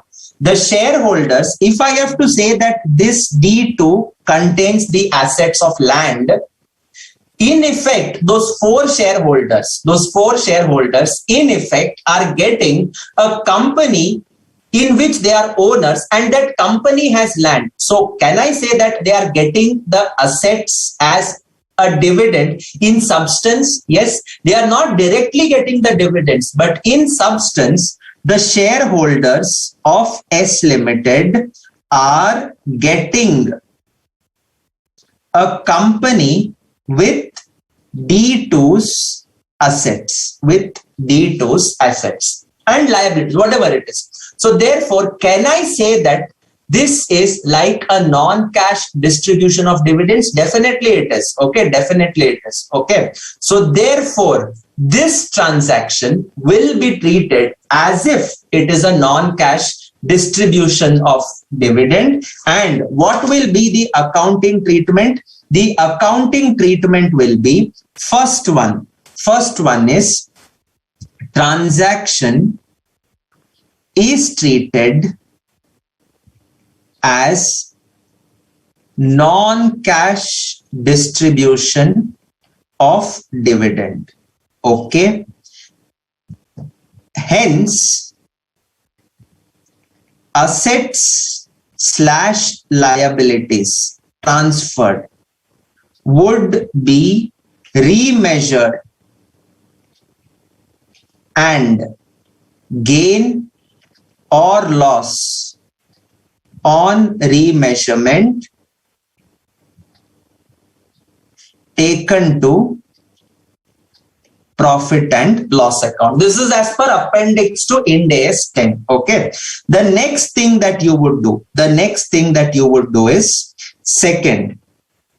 Now you have increased it. You have increased the value of assets and liabilities. So you are in S Limited's books. You have increased the value of assets and liabilities to the fair value. Now you will eliminate it. Will you eliminate at book value? No, you will not, because you've already increased it to fair value. So you will eliminate it at fair value. So eliminate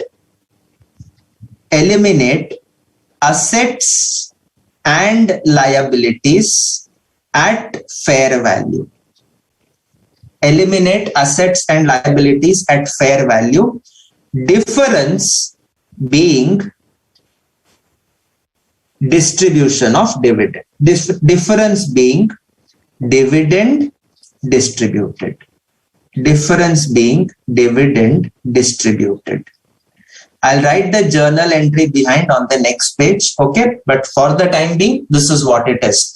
Okay. So the transaction will be having the journal entries like this. Case 3, the journal entries go something like this. You will restate the assets. So assets account debit to gain on remeasurement. This is the first step. To gain on remeasurement, this goes to your P&L. The same you would do for liabilities also. Let us assume that the liabilities value also increases, just hypothetically. So loss on remeasurement, well, this goes to P&L debit to the liabilities of the division. To the liabilities. This is whose liabilities? D2's. This is also D2.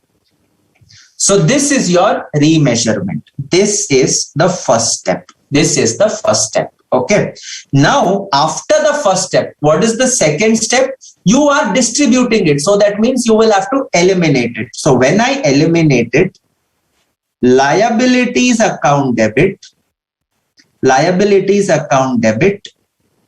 to assets. Liabilities account debit to assets. Now this will be fair value or book value. This will be fair value because you have already taken the above to the fair value. So this will be eliminated at fair value. The difference will go to retained earnings. As dividend. Sir, why retained earnings? It is like you are giving net assets to those shareholders. They are now going to look after the company. You have effectively kind of distributed the net assets to those shareholders. You have given it to them. So therefore, it is treated as a distribution of dividend. And taken to retained earnings. Sir, The same thing happens. Okay, so this was the scenario for case 3. This was the scenario for case 3. Now you will all think, sir, case 2 also the same thing is happening. Yes or no? Case 2 also the same thing is happening. In the sense what? You are transferring division D2. Yes. And when I transfer D2, it is as if net assets are being transferred. That is right. And net assets are being transferred, and the consideration P Limited is giving directly to my shareholders. So, sir, transaction bhi to same hai na, case 2, case 3. Yes, it is.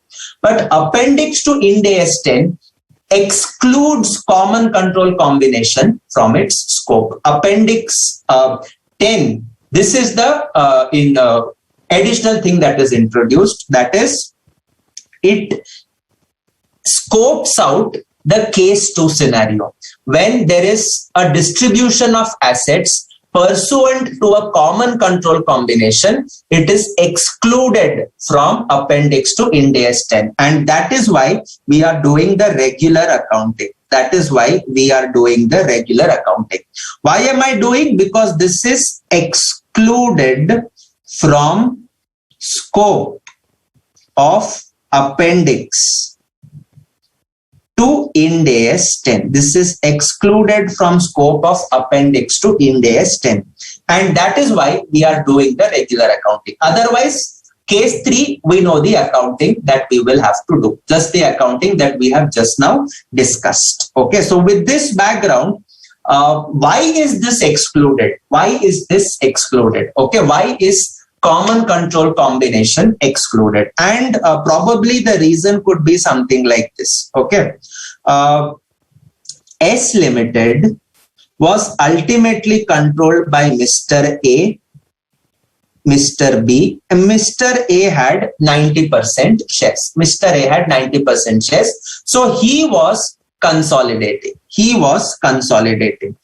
And after the demerger, this was D1 and D2. Here it is only D1. Here it is D2, P Limited, which is now held by Mr. A, Mr. B. And this is 90% and this is 10%. Okay. So this is the transaction which was there in case 2. Now, S Limited's balance sheet would look something like this. S Limited's balance sheet would look something like this. It would have the net assets of D1. It would have the net assets of D2 and some equity share capital and retained earnings, whatever it is. Okay. So this would be the balance sheet that would appear. Okay. Ultimately, S Limited is controlled by Mr. A. Ultimately, S Limited is controlled by Mr. A. Yes. So therefore, if Mr. A is subjected to Ind AS, Mr. A's consolidated balance sheet, Mr. A's consolidated balance sheet would look something like this. Mr. A's consolidated balance sheet would have some capital. You can take Mr. A to be an entity also. So it would have some capital. It would have some retained earnings. It will have own assets of Mr. A. Own assets of Mr. A. D1 will come here because the consolidation will happen. All assets and liabilities will be recorded. D2 will also come here. And you would be having some NCI, the 10% stake. Okay, so this is your picture before the demerger. This is your picture before the demerger. Acha, demerger happens, and then what is the scenario? When the demerger happens, S Limited will look something like this. Okay, S Limited looks something like this. That is, equity share capital will be there. Retained earnings will be there. D1 will be there. There won't be D2. You write D2, it's not there. It is transferred. So what is going to be left is only these two items on the equity and liability side and D1. Okay. And then you would be having P Limited, that is the new company which is formed. And in the new company which is formed, which is taking over D2, it looks something like this. Equity share capital, and this P2 will be housing, this P will be housing D2. Okay. Now, Mr. A is having a 90% stake in S as well as a 90% stake in B. So therefore, Mr. A's consolidated balance sheet, Mr. A's consolidated balance sheet is going to look something like this.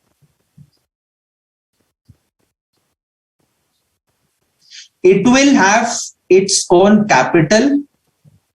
Okay. It will have its own retained earnings. Okay. It will have its own assets. Okay. It will have D1. This is from S Limited. It is now the subsidiary. Yes, because it is under the control. It will have D2 also from P Limited. It will have D2 also from P Limited, and NCI 10% will be there in S Limited also, and it will be there in P Limited also. So now, if you look at the balance sheet structure, this is after the demerger. This is after the demerger. Now, look at the balance sheet structure of Mr. A. Look at the balance sheet of Mr. A after and Mr. A's consolidated balance sheet before. It is exactly the same. It is exactly the same. He had his own assets, D1 and D2 were already there, and his own capital retained earnings, NCI. The same things are there after also. So, bhai, where is the distribution that is happening? Where is the distribution? Arey Baba, agar distribution hota, if there was a distribution, then Mr. A's consolidated balance sheet should not have this, right? So distribution has not at all happened, and therefore this item is appearing before also in A's consolidated balance sheet, after also it is appearing in A's consolidated balance sheet, and hence this is excluded, and hence this is excluded from the appendix to Ind AS 10. Therefore, we do the regular accounting. However, you cannot apply the same analogy to scenario 3. You cannot apply the same reasoning to the case 3. Why you cannot? Because, why you cannot apply? Because first thing is, why is this coming? 1 second, please. Same analogy cannot apply to case 3. Why it cannot apply? Pre the demerger, before the demerger, what was appearing was, this is balance sheet of non-controlling shareholder. Balance sheet of non-controlling shareholder was looking something like this. Okay. It may be a company, it may be an individual. There would be investment in S, and that's it. There is no control. There is no control. Okay, some other assets, liabilities, capital would be there. After the demerger, post demerger, what would be the balance sheet of non-controlling shareholder? Balance sheet of non-controlling shareholder looks something like this. It looks something like this. The non-controlling shareholder will have investment in S that will continue because S has not liquidated, and the non-controlling shareholder will have investment in S, and he will now have a new item which is investment in P. Remember, case 3 was what? the shares in P are given to the shareholders of S, and they are non-controlling shareholders, so they cannot consolidate. So therefore, this is a new item. This is a new item that is now coming by virtue of demerger. So this would be the balance sheet. This item, investment in P, is a new item, that is coming in existence. And why it is coming in existence? Because of distribution. If there is a distribution that happens by shareholder ka balance sheet, in shareholder's balance sheet, there must be an addition to net assets, right? Only then we can say distribution has happened. In the case 2, there is no addition to his net assets. He has own assets. D1 was there before also in S Limited. D2 was there before also in S Limited. The same D1, D2 are continuing after the demerger, but one is in S, other is in P. But from Mr. A's perspective, the consolidated balance sheet, there is no distribution that is happening. And therefore, this is scoped out of appendix to Ind AS 10. However, in case 3, there is a new item that is actually coming in the shareholder's balance sheet. He's a non-controlling shareholder. This is a new item that is coming. And why this new item is coming? This new item is due to distribution of dividend in the form of D2. That is non-cash distribution. That is non-cash distribution. Okay, so this is your demerger scenarios. These are your 3 demerger cases. Okay, so with this, we have concluded everything that was there to be done on common control combinations. Okay, on common control combinations, we discussed what is a common control combination. We discussed how the accounting would happen in the case of a common control combination using the pooling of interest method. And why we use the pooling of interest method also, we have discussed why the book values are taken, why reserves and surpluses are taken. And after that, we discussed that any difference will not go to goodwill or gain on bargain purchase. It will remain in capital reserve only. You cannot even take it to goodwill in case surplus is paid. It will remain as a debit balance in capital reserve. Okay, so this is what we discussed. Then we moved on to demergers. Case 1 and case 2 were common control combinations. We saw the entries both in the books of the purchasing company as well as the books of the selling company. Case 3, we saw that it is ultimately turning out to be a business combination because of the absence of any shareholder who has a controlling stake, and therefore there cannot be a common control. It will be a business combination, and therefore the treatment in the books of P Limited would be the same as that of a business combination. You would take over assets at fair value, liabilities at fair value, consideration at fair value. Difference would be goodwill or gain on bargain purchase or capital reserve, as the case may be. And in the books of selling company, it will be treated as a distribution of non-cash dividends. Case 2 is scoped out of this distribution of non-cash dividends, which is covered under appendix to Ind AS 10. Okay, so we have covered everything relating to common control combinations. Okay, so with this background, let us come to one question that is there in your study material. Just a minute. I don't have to actually sit and solve because it's a very simple question, but we will go through the solution so that I can cover the transaction on 1 second please. Maxi Mini. Okay, all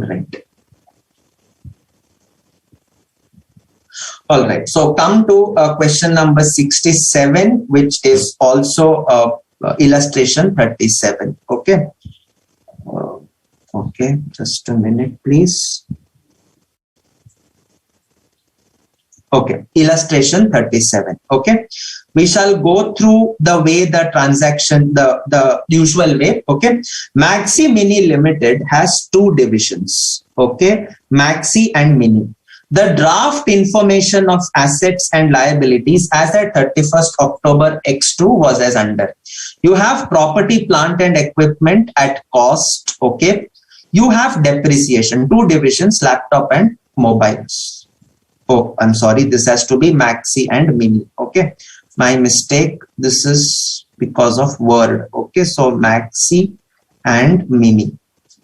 I hope the figures are taken correct. Yes, 600. Yeah. Property, plant and equipment at cost. Okay, this is Mini. Depreciation. Net property, plant and equipment, current assets, then you have less current liabilities, that gives you the total, financed by loan funds and own capital and other equity. Okay. It is decided to form a new company, Mini Limited, to take over the assets and liabilities of Mini division. So here there is a demerger that is happening where Mini is going out. This division is going out of Maxi Mini Limited. Maxi Mini is not liquidating. Maxi Mini will still have Maxi division. Okay, so Maxi Mini is not liquidating. It still continues. Accordingly, Mini Limited was incorporated to take over at balance sheet figures the assets and liabilities of that division. Mini Limited is to allot 5 crore equity shares of 10 each to the members of Maxi Mini Limited in full settlement of consideration. The members of Maxi Mini are therefore to become the members of Mini without having to make any further investment. Okay, so that is what is the normal scenario. The consideration is not paid to the company, but to the shareholders of the company. The consideration in the form of shares in Mini Limited is paid to the members of Maxi Mini Limited. Okay, all right. Now, you are asked to pass journal entries in relation to the above in the books of Maxi Mini and Mini Limited, and also show the balance sheets of the two companies after the demerger, showing the corresponding previous year figures. Okay. So now, this is slightly requires interpretation. Okay. See, we do not know whether the members of Maxi Mini are controlling or not. I do not know this. Okay, so I do not know this. The structure is not given. If the structure was given, like in the example that we discussed, Mr. A is holding 90% shares. If that kind of a holding structure was given, I could have probably said that it belongs to case 2 or case 3. Here we are not given that information. So I do not know what is the composition of the members. And therefore, you are not able to decide whether this has to be treated as a business combination falling under case 3 or as a common control combination under case 2. Because between case 2 and case 3, the deciding factor is the composition of shareholders, which is unfortunately not given. However, they have given one important information. They have given one important information, and that is that the Mini Limited company was incorporated to take over at balance sheet figures the assets and liabilities of that division. So when the shareholding structure or composition is not given, you have to come to the conclusion that if this information is given, takeover happens at balance sheet figures means book values. And when will the takeover happen at book values? It can happen only if it is a common control combination, and therefore this falls under case 2. Therefore, this falls under case 2. This is the only way we can interpret the question and arrive at the solution correctly. Otherwise, if it had to fall under case 3, at least what they should have given, in my opinion, is they should have mentioned that takeover happens at fair values, and they would have given the fair values, or they would have said that takeover happens and the balance sheet figures are also equal to the fair value. If these two, either of these two pieces of information were given, I could then make an assumption and go to case 3. However, because here they have given that takeover happens at balance sheet figures, we can safely conclude that this is case 2. Apply this test only and only when the shareholding pattern is not given. If the shareholding pattern is given, this test will fail. this test is going to fail. Okay. So therefore, pattern not given, look in the question, takeover happens at balance sheet figures. It is a common control combination that goes under case 2. If the consideration is issued to the members of the selling company. If it is issued directly to the selling company, it is a case 1, directly it will be a common control combination. Okay, so members of Maximini. Okay, so with this background, the directors of the two companies ask you to find out the net asset value of equity shares, net asset value pre and post demerger, and comment on the impact of demerger on the shareholders' wealth. Okay, fine. So you will have to do the transaction. Okay, so now first is I am ultimately transferring the mini division. So Journal of Maximini, that is the demerged company, or what we call as the selling company, from its division, from its company, the liabilities will ultimately be removed, and therefore the entry that the assets and liabilities will be removed, and therefore the entry that you will pass is you will eliminate property, plant and equipment of 300, right? This is the question. Okay, and this is the answer. 1 second. Okay. So now, this is the question. This division is going off. So first thing is current liabilities I am removing 100. So it is appearing at 100.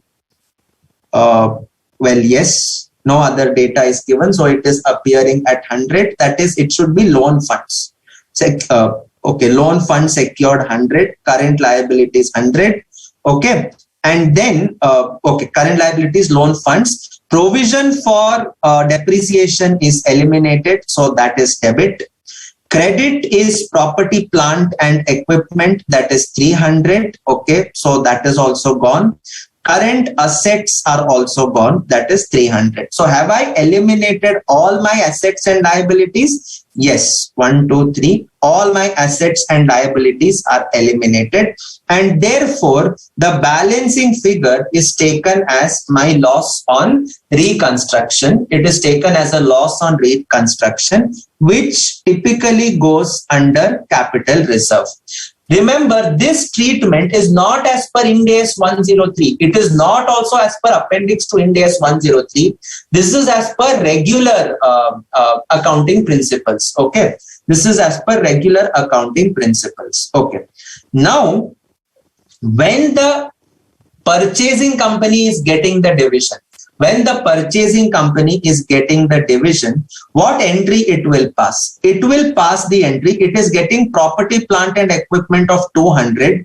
Don't record cost 300 and provision for depreciation 100 separately, because this is a new company. New company cannot have an opening balance of provision for depreciation. It can have the net asset value at the WDV of 200 only. No opening provision for depreciation. Then it is getting the current assets. Then it is getting current liabilities, secured loan funds. For this, it is issuing PC, which is 5 crore equity shares of rupees 10 each. So the PC is 50 and capital reserve is ultimately 250. Capital reserve is ultimately 250. This is as per case 2. This is as per case 2. And you can check our journal entries for case 2. You can check our journal entries. This is in the books of selling. In the books of purchasing, assets account debit to liabilities to equity share capital, and ultimately there is a gain, so that goes to your capital reserve. That goes to your capital reserve. And if you have to prepare the balance sheet of Maximini Limited, well, you just remove this from the column of total, you subtract mini, whatever comes in Maxi's column, that will come. Or you can directly take Maxi divisions column and prepare the balance sheet, no harm. But we do not suggest that, because suppose there are more than 2 divisions and only one is demerged, then you will have to do the addition. Instead of that, take the total, deduct the division that is demerged, and what is left is of the divisions which are existing in the selling company. So once you do that, you will get these answers. Here they told disclose the previous year figures. Now this is the balance sheet on 1st November 20x2. Before reconstruction, this is 31st October 20x2. Strictly speaking, this is not previous year figures, because previous year figures would ideally be 1/11/20x1, which is not given to us. This data is not given to us. So probably the question could have been better framed if they had to say, give the balance sheet after reconstruction and compare it with the figures before the reconstruction. Okay, so that makes sense. But anyways, this is how the solution is presented. So that's about it. There is no other new thing for you. And for mini limited, whatever assets are acquired, 200 current assets, equity capital, other equity, that's about it. Okay, that takes care of liabilities, borrowings 100, current liabilities 100, 500. So that's about it. It takes care of your demerger and common control combinations entirely. Okay. So there is one more question on demergers. I think that comes under case 1, but treatment is the same. So I request you to please try out this question by yourself. Okay. So we have concluded a common control combination entirely. Okay, we have concluded common control entirely. Okay, now there is no common control that is left. Now what is left for us to discuss is a question on reverse acquisition. Now this is a slightly technical question. It's not very difficult, but some parts of it tend to get slightly technical. So just pay attention. That is which question for us? Question number 65. On 31st December, Entity A issues 2.5 shares in exchange for each ordinary share of Entity B. All of Entity B shareholders exchange their shares in Entity B. Therefore, A issues 150 ordinary shares in exchange for all the shares of Entity B. The fair value of each ordinary share of Entity B at 31st December is rupees 40. The quoted market price, so market price is also given, it is rupees 16. The fair value of A's identifiable assets and liabilities are the same as their carrying amount, except that the fair value of entity's non-current assets is rupees 1,500. The balance sheet of A and B prior to business combination are as under. They have told you that A is the legal parent, accounting acquiree. B is the legal subsidiary, but the accounting acquirer. Institute has been very gracious to give this to you. However, in examination, if it was not given, then we would have to derive it. I will tell you how to derive it. Okay. So this is the balance sheet which is given. Assume that Entity B's earnings for the annual period ended 31st March X1 was 600. Consolidated earnings was 800. Also assume that there was no change in the number of ordinary shares issued by Entity B during the annual period ended 31st March X1 and during the period from 1st January X1 to the date of reverse acquisition on 31st when is the reverse acquisition happening? On 31st December X1. Calculate the fair value of consideration transferred, measure the goodwill and prepare the consolidated balance sheet as on 31st December X1. Very important question with some simple concepts that are there. Okay, so let us start this question. Question number 65. Question 65. Okay, all right. Now, when I do question 65, first step, identify the acquirer. Identify the acquirer. Which acquirer? Obviously, the accounting acquirer. Now, Institute in the question has given to you who is the accounting acquirer. But if it was not given, you could also compute it as under. You could also get it as under. So I am having A Limited and B. Okay, so A and B. Okay. A, let us assume this is A Limited, B Limited. For simplicity's sake, the shareholders of A Limited, let us assume, are Mr. A. And for B Limited, let us assume are Mr. B. Let us assume they are Mr. B. Okay. So now, entity A, entity B. Okay. Now what is happening is, entity A is issuing 150 ordinary shares. Okay. So A is issuing 150 ordinary shares. Okay. In exchange for all ordinary shares of entity B. So Mr. B is having 60 shares in B Limited. When A will issue the ordinary shares, in return, Mr. B is going to give 60 shares. In return, Mr. B is going to give 60 shares in B Limited. Is giving 60 shares in B Limited. And these ordinary shares are issued 2.5 shares in exchange for each ordinary share of entity B. So they told 150, but it can also be 60 shares into 2.5. This can also be the way you can derive it. So this is the transaction that has happened. This is the transaction that has happened. Now this is the way the transaction happened. So after the transaction, what is the picture? After the transaction, the picture looks something like this. A Limited is the company. A Limited has how many shares? Well, before it had 100 shares, right? So it had 100 shares before, and now it has issued 150 shares. It has now issued 150 shares. And in exchange for those 150 shares, it is acquiring 60 shares in B Limited. It is acquiring 60 shares in B Limited. So Mr. A's holding remains the same as 100 shares. And now we have a new holder who is getting the shares, that is Mr. B, which is 150 shares.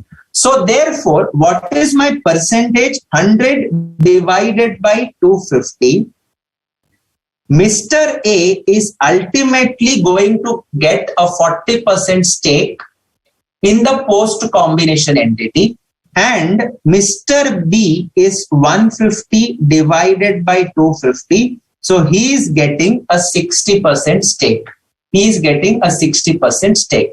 So now if you look at this, though the legal form is that A Limited is acquiring B Limited, if I were to do AS21 consolidation, I would straight away say that A Limited is my parent and I would prepare consolidated balance sheet of A Limited. Why? Because A Limited is a 100% parent of B Limited. B Limited is a wholly owned subsidiary of A Limited. But here in Ind AS 103, who is the acquirer? The one who gets control is the acquirer. And who is getting the control here? It is Mr. B who is getting the control. It is Mr. A who is losing the control. So therefore, if I do assessment of control, at this stage, it will look something like this. Okay. Pre, post. I have A Limited, which was controlled by Mr. A before the transaction. After the transaction, it is controlled by Mr. B. And then I have B Limited, which is controlled by Mr. B before. And after the transaction, it is controlled by A Limited, but A Limited is ultimately controlled by Mr. B. So who is the loser actually in this case? If I have to use that slang word of loser, who is the one who is losing the control? It is Mr. A. And who is the one who is the acquiring control, it is Mr. B. And therefore, Mr. B is the acquirer. Mr. B is your acquirer. And therefore, they have said, they have given to you that it is entity B. It is entity B which is my legal subsidiary and accounting acquirer. This is given to you. This is given to you. However, if it was not given, then also you could arrive at it using this format that we have done. Okay, using this format that we have done, you can determine who is the acquirer. Okay. The second thing, the second step is the date of acquisition. The second step is date of acquisition. Okay. And now when I look at date of acquisition, well, this whole transaction happened on 31st of December. This whole thing happened on 31st of December. So date of acquisition is 31st December 20x1. Okay. All right. Now, the third and the most important step, that is PC. This is important. Third and the most important step, that is purchase consideration. Acha, what is purchase consideration? Sir, purchase consideration is the amount that is paid to the entity which is giving up control to the person who is acquiring the control. So now let us look at this scenario. Let us look at our diagram. 150 ordinary shares issued by A Limited to Mr. B. Is this PC? 150 shares issued by A Limited to Mr. B in order to get 60 shares in B Limited. Is this PC? And let us understand the facts. Who is the acquirer? Sir, Mr. B is the acquirer. Who is issuing the shares? A Limited is issuing the shares. What should be the PC? Something which Mr. B issues. Is Mr. B issuing these 150 ordinary shares? No, he is not. So will these 150 ordinary shares which are issued by A Limited be the PC? No, it cannot, because 150 ordinary shares are issued by the entity which is not the acquirer. 150 ordinary shares cannot be taken because they are payments made to the acquirer. They are payments made to the acquirer. Okay, so if I have to just note it for you, 150 ordinary shares, 150 ordinary shares, these are payments made to the acquirer. And as far as I know, PC is payments made by the acquirer to the owners of the target company, which this is not 150. Acha, to theek hai. 150 ordinary shares is not my PC. So 150 ordinary shares is not your PC. Then you can automatically say immediately that, sir, then 60 shares in B Limited is the PC. Then you can automatically say that 60 shares is the PC. And this also cannot be taken as your PC. These 60 shares in B Limited cannot be taken as the PC because they are given by the owners of the purchasing company. They are given by the owners of the purchasing company. So you cannot take this as your PC. You cannot take this as your PC. So now we are stuck with this. Okay. Now we are stuck. Even 60 ordinary shares. These 60 ordinary shares of B Limited. This is A Limited's 150 ordinary shares. These 60 ordinary shares are payments which are made, which cannot be PC. This is a reciprocal for 150 ordinary shares. So this is in exchange for above 150 shares. This is in exchange for above 150 shares, and therefore this cannot be the PC. This cannot be the PC. The PC has to be from the viewpoint of the acquirer, and the acquirer in this case is B Limited. The acquirer in this case is the post-acquisition entity, which is B Limited. So we have to view that from the perspective of B Limited, from the lens of B Limited, which is not a straightforward issue of shares that happens. What happens henceforth, what I'm writing, is a hypothetical calculation that happens because there is no actual issue of shares by B Limited. There is no actual issue of shares by B Limited. The 60 shares are issued by owners of the acquirer. Okay. So owners of acquirer issuing is not the same as the acquirer that is issuing. Okay. So therefore, that cannot be your PC. This is issued by owners of the purchasing company.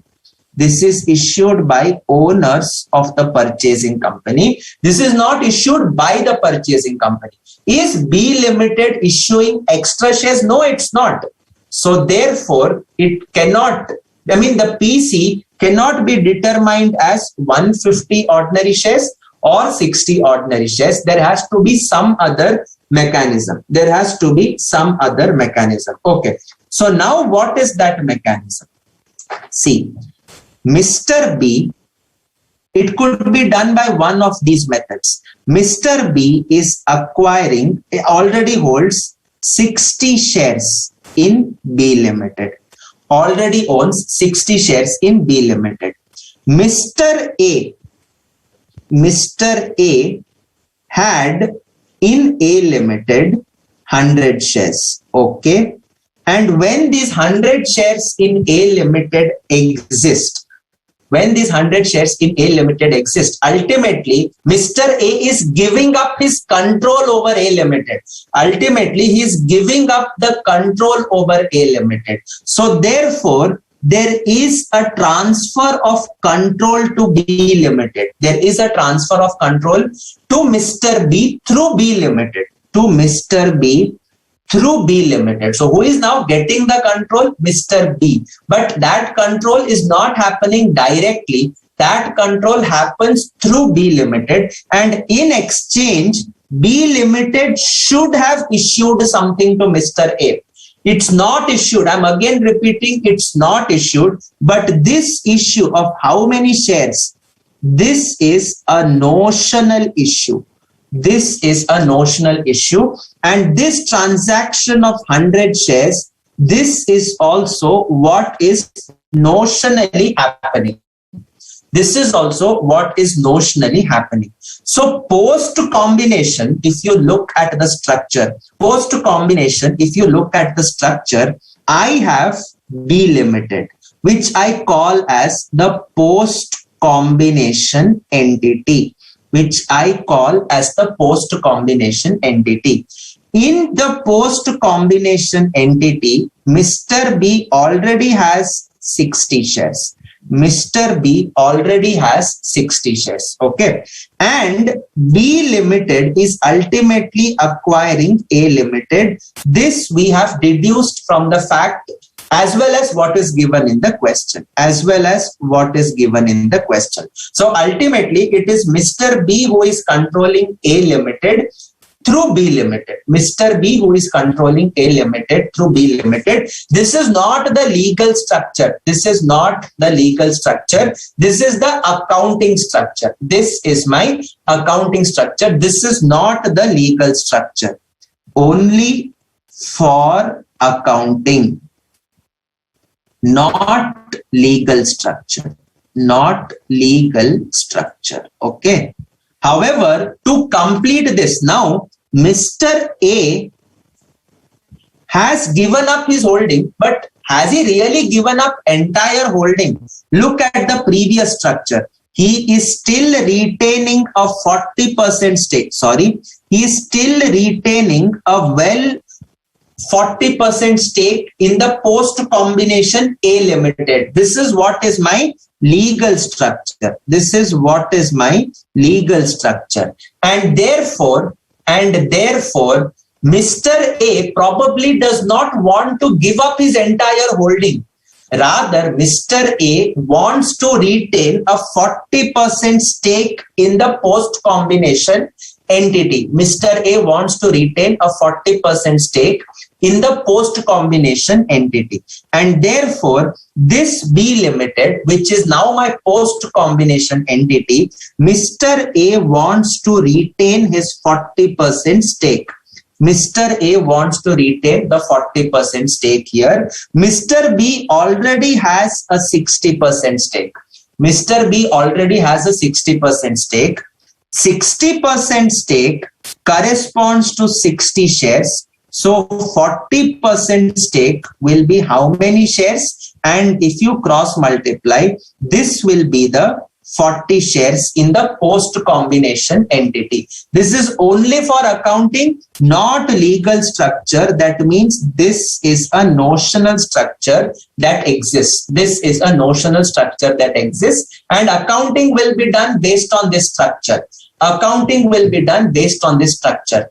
The structure for accounting purposes is as if B Limited has 60 shares that are issued to Mr. B. It is as if another 40 shares will be issued to Mr. A. I will connect these dots when I am preparing the consolidated balance sheet. But right now, this is a notional structure. This is a notional structure. And this is how the PC is determined. Ultimately, the purchasing company must issue something. Purchasing company is B Limited. Because the purchasing company is B Limited should issue something to the owner of the acquiree. Acquiree is A Limited. B Limited acquires A Limited accounting wise. And therefore, because it got A Limited, there is a flow of A Limited from Mr. A to B Limited. In exchange for those control over A Limited, B Limited must issue something, and that something that it will issue is 40 shares. That something that it will issue is 40 shares. And what will be the value of those 40 shares? What will be the value of those 40 shares? Well, the value is given to you. The value is given to you. The fair market value, fair value of each ordinary share of entity B is rupees 40. The fair value is rupees 40. So therefore, PC is equal to 40 shares into rupees 40. So that is rupees 1,600. That is rupees 1,600. Acha, are these actual shares which are issued? No, they are not. Are these actual shares which are issued? No, they are not. They are notional shares. But substance of the transaction is that Mr. A will have a 40% interest in the post-combination entity of B Limited. He is retaining that. Sir, how do I know he is retaining? Well, look at this. He is losing control, I agree. But that does not mean he is losing 100% control, right? He is retaining 40%. So I take this 40% to the interest that he wants to hold in the post-combination entity. And these 40 shares are the notional shares that B Limited will issue to Mr. A. That B Limited will issue to Mr. A. Okay. So with this background, we have arrived at the PC of 1,600. We have arrived at the PC of 1,600. Acha, you can either do it this way, or there are multiple ways in which I can do this PC. Okay. See, my PC exchange ratio is 2.5 shares of A for 1 share of B. For 1 share of B. Okay. So if I have to put it, A is to B, 2.5 shares for 1 share of B. Ultimately, A is notionally giving entire 100 shares to B Limited. So therefore, this is 100 shares. So now when you cross multiply, this also gives you 40 shares. This also gives you 40 shares. Okay, so this could be another method. This could be the first method. This is method 1. This is method 2. Or Or there is another way. There is another way to arrive at the value. There is another way to arrive. 1 second. Let me see. The quoted market price of entities. Yes. Or, well, for the 40 shares in B, A is notionally transferring 100 shares. Therefore, 100 shares of A Limited into rupees 16. So that gives you 1,600. That gives you 1,600. So this is what is your notional value. This is what is your notional value. Okay. Either of the three methods you can do. The answer in this case is coming to be same. Answer will always be same for the first method. For the first method, answer will always be the same. For the second method also, the answer is always going to be the same. It is possible that when you do the market value method, this is the market value. When you do the market value method, it is possible that this market value may be slightly different. This market value may be different. It depends. So now when the market value is different, which method is better for PC calculation? Which method is better for PC calculation? How do you derive it? Well, some people may say method 1 is most accurate. Why? Because it is conceptually arriving at 40 shares. Some people may say, no. Method 3 is most reliable. Ultimately, 2 is a derivative of method 1. Okay. So 2 is also conceptually as strong as method 1. Whereas the proponents of the third method will say, no. Rupees 16 is the market value of the shares of A Limited. And therefore, we are getting those shares in exchange for what we are giving up. And therefore, we have to take method 3. So there are two opinions here. Some people say method 1 is the best. Some people say method 3 is the best. 2 is a derivative. So which is the best one? Well, both of them have certain flaws. But if both the data are given, that is method 1, you can always get it from the question. Method 3 is based on a observable input, the market value. So therefore, method 3 gives you maximum reliability. Method 3 gives you maximum reliability. See, you are calculating PC. PC should be measured at fair value. Now, fair value is measured using observable inputs as well as unobservable inputs. Read the question. The fair value of each ordinary share of entity B is 40. They are not using the word market price. So therefore, this is a value that is probably derived using unobservable inputs. Whereas entity A's ordinary shares is quoted market price. That means this is using observable inputs. And when you use observable inputs, your reporting is more reliable. No doubt this is conceptually stronger. No doubt about that. But when it comes to financial reporting, reliability is on a higher pedestal. Accuracy is on a lower pedestal. Okay, you want to present a reliable picture of the transaction to your financial statements. And because method 3 uses the most reliable measure of fair value, that is the market value. Therefore, method 3 is the maximum reliability giving method of determining PC, which is the shares which we are receiving in exchange for what we are giving. And therefore, method 3 is 1600. However, in this case, all the three happen to be the same. It is just a coincidence. Okay. However, in the legal structure, it becoming the same is not coincidence. It has to be the same. 150 shares of A into rupees. What is the fair value of market price of A's ordinary shares? 16. 150 into rupees 16. That gives you how much? 2,400. That gives you 2,400. 60 shares into rupees 40. This is 2,400. This is not a coincidence. This is a structured value.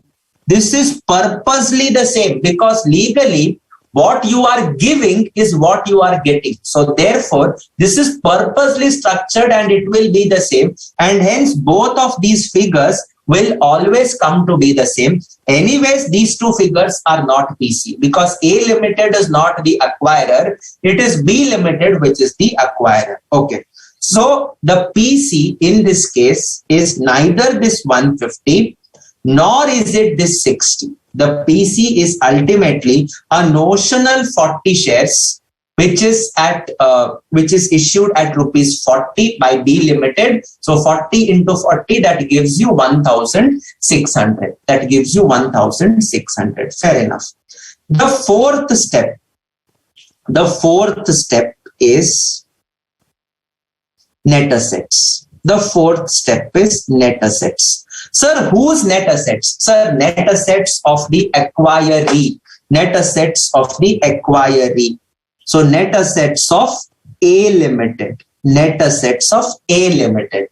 B is the acquirer. A is the acquiree. So acquiree's net assets are taken over and therefore they will be taken over at fair value. So fair value of net assets of A Limited. Okay. So is it given to you in the question? Yes.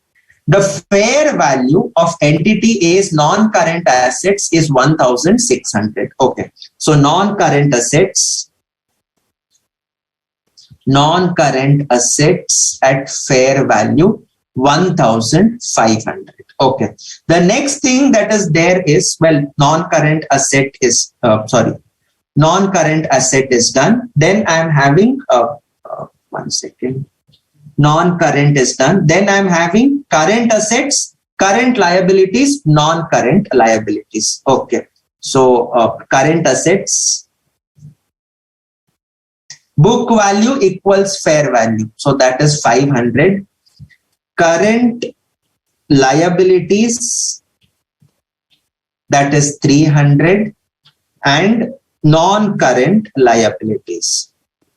Non-current liabilities, that is 400. Okay. So 1,500 plus 500, 2,000 minus 700. This gives you 1,300. Net assets at fair value. Net assets at fair value. And therefore, all my items are taken. Yes. 1, 2. Current liabilities, non-current liabilities. This is a business combination, not a common control combination. So you do not take retained earnings. You do not take share capital. Okay. So all the items of assets and liabilities are taken over. Let us now move on to the fifth step. That is NCI. Let us now move on to the fifth step. That is NCI. Okay. Now what is my NCI? NCI, sir, NCI is going to be 40%.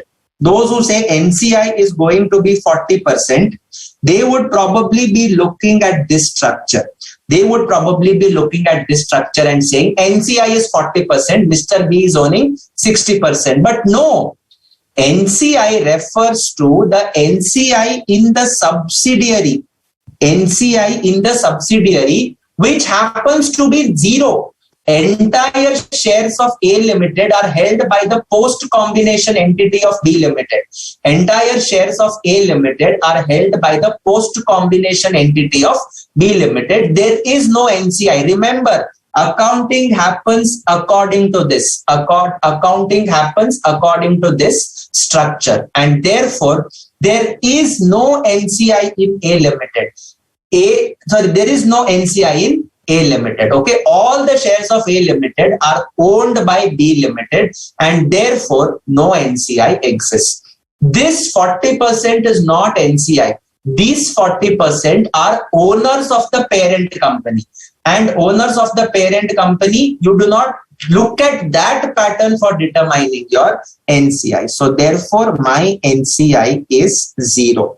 NCI is 0. And therefore the last step is goodwill, that is PC at fair value. This is step 3, that is 1600. Add NCI, which is 0, less net assets, which is 1300. So this gives you goodwill of 300. This gives you goodwill of 300. Okay. And now we come to the balance sheet. Okay. And now the things start to get a little trickier. Okay. B Limited is the accounting acquirer. So don't write this down, just pay attention. If I prepare B Limited's consolidated balance sheet, it is going to look something like this. Okay, it is going to look something like this. One second. Yeah. Okay. Equity share capital. Well, existing 60 shares were there, plus there is a notional 40 shares. So 100 shares into 10 each. So that is 1000. Then you would be having retained earnings. Well, the retained earnings are existing retained earnings of B, which is 1400. Okay, so existing, don't write this down please, 1400.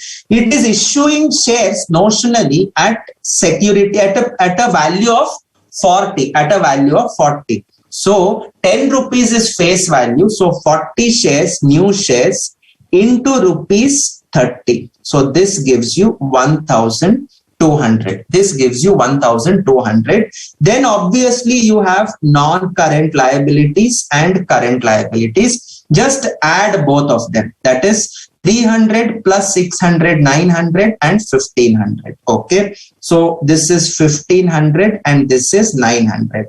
And when you come to asset side, what do you have is current assets, that is 1200. Non-current assets, the fair value is 1500. Okay, fair value is 1500. So don't write this down.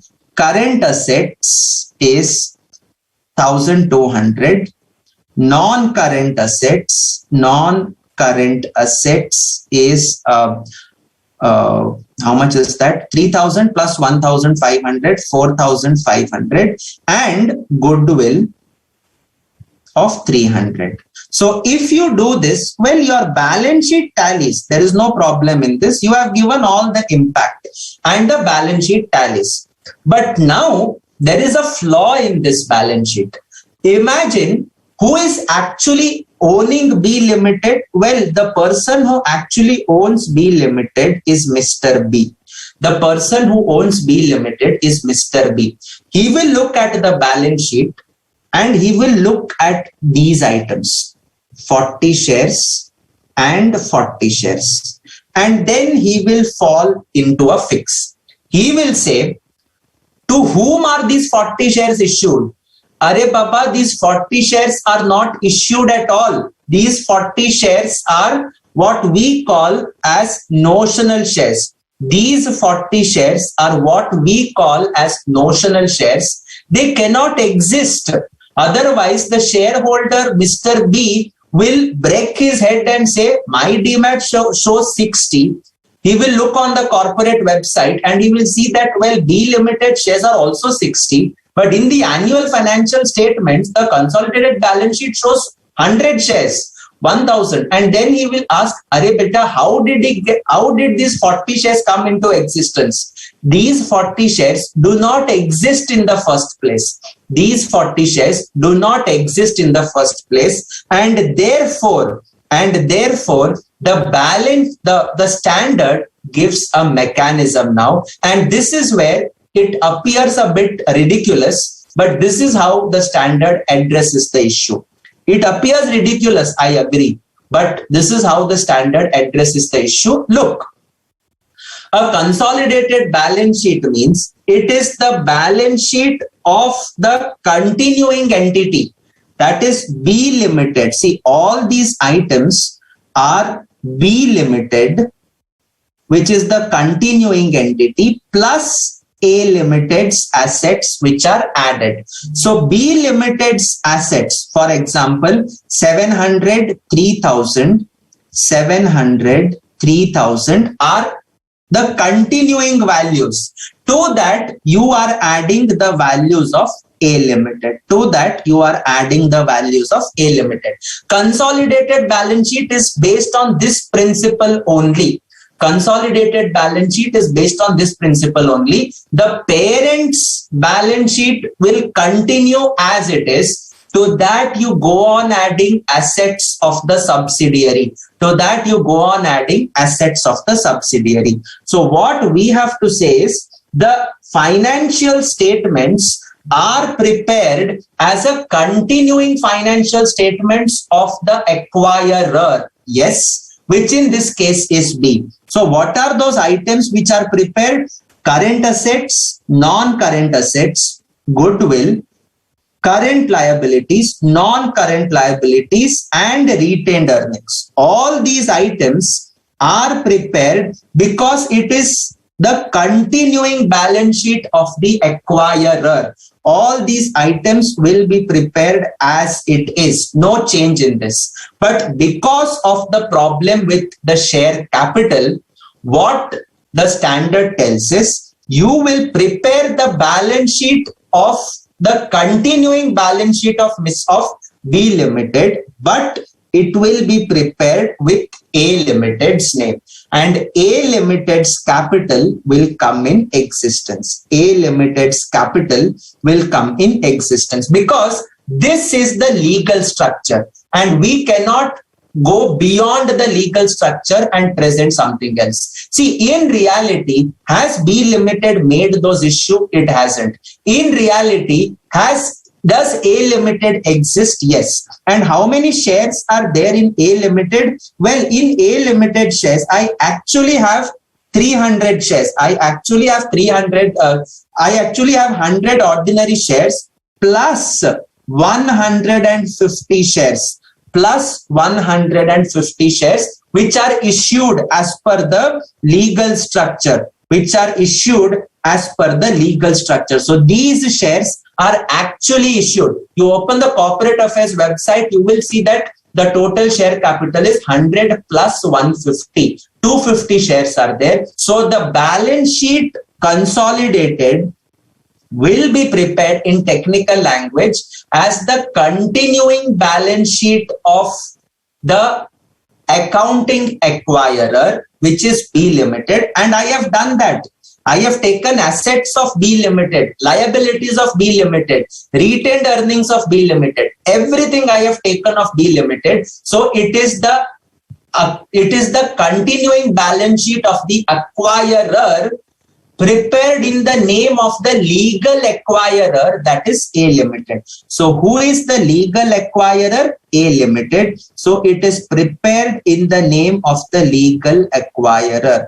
And what is the figure that is undergoing a change? It is only one figure, which is equity share capital. 100 shares were there earlier. Now 150 you issued. So 100 plus 150, that gives you 250 shares. So 250, and each share is worth 3 rupees. Okay. Each share is worth 3 rupees. So therefore, this comes to 750. But sir, aisa karne se, by doing it like this, our balance sheet does not tally. Definitely it will not tally. Because you are picking up share capital of one entity, reserves, non-current liabilities, current assets, non-current assets, goodwill of another entity.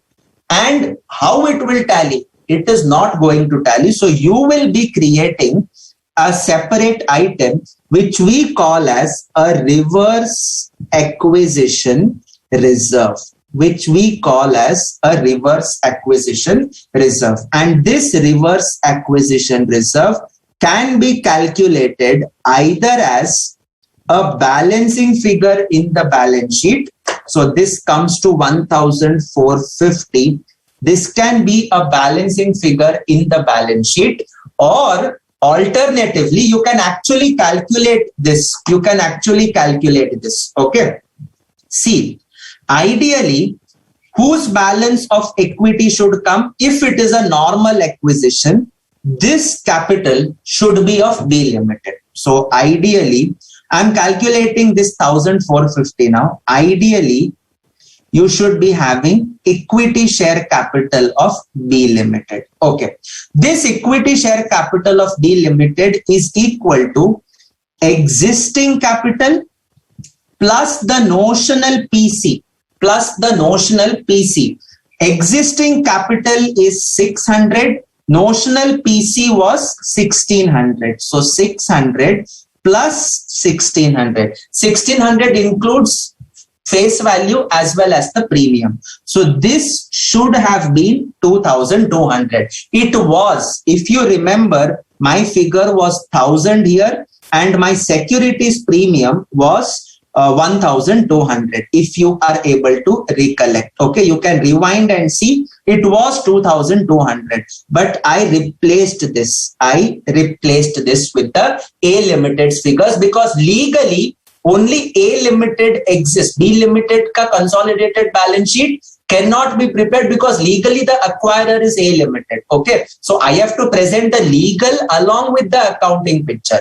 And so therefore, ideally it should have been 2,200 equity share capital plus the premium. But what is it actually? Well, actually it is the equity share capital of A Limited, which is 100 shares plus 150 shares into rupees 3. So that is 750. And if you subtract this, you are going to get 1,450 as reverse acquisition reserve. This is going to be your reverse acquisition reserve account. Sir, what to do with this reverse acquisition reserve account? You remember when you used to do amalgamation, you used to take over the statutory reserves, and those statutory reserves under AS 14, when you used to take over, you would create a separate amalgamation adjustment reserve. Okay. So the same way this reverse acquisition reserve is created, it will continue to exist as long as the parent subsidiary relationship exists between B Limited and A Limited. As long as it continues to exist, you will be having the reverse acquisition reserve that will appear. Okay, so this question has never come in your examination. It is an important one. Okay, so my advice is you please go through this question multiple number of times till you are able to grasp the concepts, till you are actually able to grasp the concept. Okay, now we come to the next part. Okay, so this part is done. अच्छा, ठीक है राम, बस थोड़ी देर और, ठीक है खत्म कर देंगे थोड़ी देर में, ठीक है. So this is what is your balance sheet that you will be preparing for the purpose of consolidation. Okay, so I hope you have understood. I know it's a little bit tricky, but well, this is, I won't say tricky, but I will say that it is slightly not what we see in day-to-day life. Okay, so this is the working which is given for you. Okay, don't worry, whatever I have discussed, whatever words I have used, I will be sharing a text of that so that you can connect with what we have actually studied in class. This video will be there for you to watch n number of times. So please do watch it. Okay. The final thing is EPS calculations. The final thing is EPS. Okay. Earnings per share. Okay. So If I have to look at EPS, okay, now what figures are you given? Assume that entity B's earnings for the annual period ended 31st March X1 were rupees 600. Okay, so therefore, basic EPS, which was reported, this is reported in 20x0x1 is equal to rupees 600 divided by how many shares were there? Consolidation had not happened then. And therefore only B Limited existed, and number of shares of B were how much? Number of shares of B at that point of time were 60. Number of shares at that point of time were 60. Okay. So this comes divided by 60 shares. So this is rupees 10 per share. This is rupees 10 per share. This was what was reported. I am calculating the consolidated EPS figures. Okay. Consolidated earnings per share. Basic EPS, standalone is not important in this question. So the basic EPS reported in X0, X1 would have been 10 per share. By 10 per share, no acquisition happened in 20x0, X1. Okay. The acquisition has actually happened in 20x1, X2. So acquisition happens in X1, X2. Okay. And by virtue of this acquisition, for X1, X2, the scenario looks something like this. Okay. We again draw our timeline. Yes.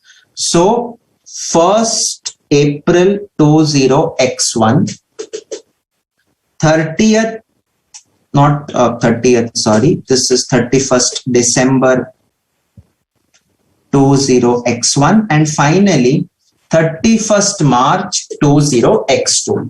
Now we are going to calculate the basic EPS. For 20x1, x2, consolidated basic EPS for 20x1, x2. So now for this period, my earnings consolidated are rupees 800. It is given in the question. The consolidated earnings for the annual period ended 31st March X2 were 800. Okay. However, what is going to be the number of shares? Now, if I calculate the number of shares as, well, 60 shares of B Limited existed during this period, and 60 plus 40 shares issued of B Limited.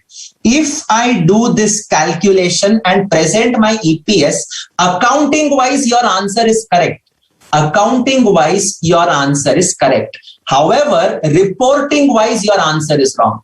It's wrong because the consolidated balance sheet legally is in the name of A Limited. These are shares of B Limited, and therefore you cannot use these shares.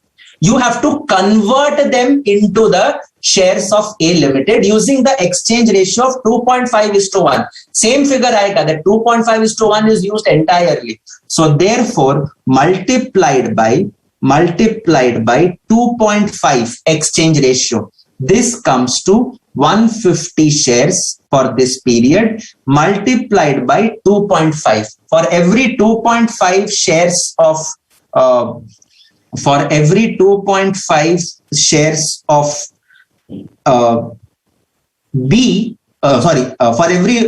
share of B, you are getting 2.5 shares of A. So this is in the name of A Limited. So for every 1 share, 2.5 shares of A. So I have to present my EPS also in terms of A Limited's equivalent shares. So this will be 250, this will be 150, and this is going to be 250 shares. This is going to be 250 shares. So what will be my weighted average number of shares? Well, 150 shares into 9 by 12 plus 250 shares into 3 by 12 plus 250 shares into 3 by 12. So this is going to give me 150 into 9 by 12 and 250 into 3 by 12 plus 112.5, 175 shares. So rupees 800 divided by 175 shares. This is the equivalent shares of A, which are equivalent to that of B, because the consolidated EPS is with reference to B Limited's earnings. So the denominator has to be with reference to B Limited shares. However, I cannot use B Limited shares because the balance sheet is in the name of A Limited, and therefore I have to convert the shares of B to the equivalent shares of A Limited, and therefore 800 by 175, 800 by 175, that gives you rupees 4.57 per share. That gives you 4.57 per share. And finally, when you are preparing a comparison, you will have to restate the previous figure. So basic EPS for X0, X1 restated. Well, when you had reported, there was no acquisition. But in X1, X2, there is an acquisition. So can you show this figure? Can you show this figure? Answer is no, they are not comparable. Here, the denominator is equivalent of A Limited shares, whereas here it is B Limited shares. So you have to convert this into equivalent of A Limited shares. So rupees 600 divided by 60 shares of B multiplied by 2.5 shares. So that gives you rupees 600 divided by 150 equivalent shares. So that gives you rupees 4. That gives you rupees 4. Okay, so these are the EPS figures that you will be presenting. These are the EPS figures that you will be presenting in your financial statements. With this, we conclude the question on reverse acquisition. It is different. It is difficult. It's not a regular run-of-the-mill problem. It's not a regular run-of-the-mill problem. And therefore, my advice to you is, review this video along with the notes which I will be sharing in the next, by tomorrow or day after latest, you should be getting the notes. Okay, it depends. If I share it day after, obviously it will be uploaded on Monday. So my sincere request is, watch this video first, try to solve it so you will come to know, and then watch the video again with the notes that I will be giving to you, uploading on the portal. So that should kind of cement your understanding on reverse acquisition. Okay, that should kind of cement your understanding on reverse acquisition. So congratulations. With this, we conclude business combinations. Yes, whatever was left, I have completed. I just have one or two things to discuss in consolidation, and what you can say, the other aspect is that employee benefits question. It should not take more than 5-10 minutes from now. Okay, so as far as that is concerned, consolidation, two scenarios. Okay, one is sale of stake, losing control. Sale of stake, losing control. And the other is in business combination, we had studied step-up acquisition. Okay, we had studied step-up acquisition. Okay, in these two things, now one thing is going to happen. When I am consolidating, I will add reserves of the parent with the reserves of the subsidiary. Okay, so parent's reserves will appear as it is. To that, you will add post-acquisition reserves of the subsidiary. And reserves may, what all items will come? Well, you will have items that are there in the P&L as well as items that are forming part of other comprehensive income. For example, you may be following cost model. Your subsidiary may be following revaluation model. Is it possible? Definitely it is possible. So therefore, there will be a revaluation reserve. If the revaluation reserve came into existence after you acquired, it becomes a post-acquisition reserve for you. So you will consolidate it in your books as a revaluation reserve for the group as a whole. So the revaluation reserve could appear, revaluation reserve. Then your parent, your subsidiary may have investments for which it has elected to follow fair value through OCI model. So there could be a fair value reserve. Yes, then we did Ind AS 21 where you are having a foreign currency translation reserve. All of these reserves will come as post-acquisition reserves. All of these reserves will come as post-acquisition reserves. Okay. Now, when these post-acquisition reserves come into your balance sheet, it's fine. The accounting is right. Now you are selling your stake. You are selling your stake. You are losing the control. So when you lose the control, just let me rub this off. What is the journal entry that you are going to pass? Well, when you lose the control, the entry will be bank account debit, whatever consideration you get. You will be giving up the net assets. So to net assets in the subsidiary, you will be giving up the goodwill. And finally, you will be giving up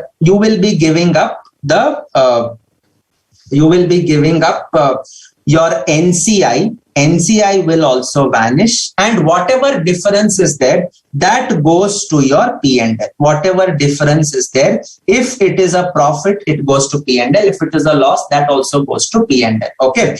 It is possible you may retain an investment in S. You may retain. You may give up 70% and retain a small 20% stake. So that point of time, you may be having that investment also.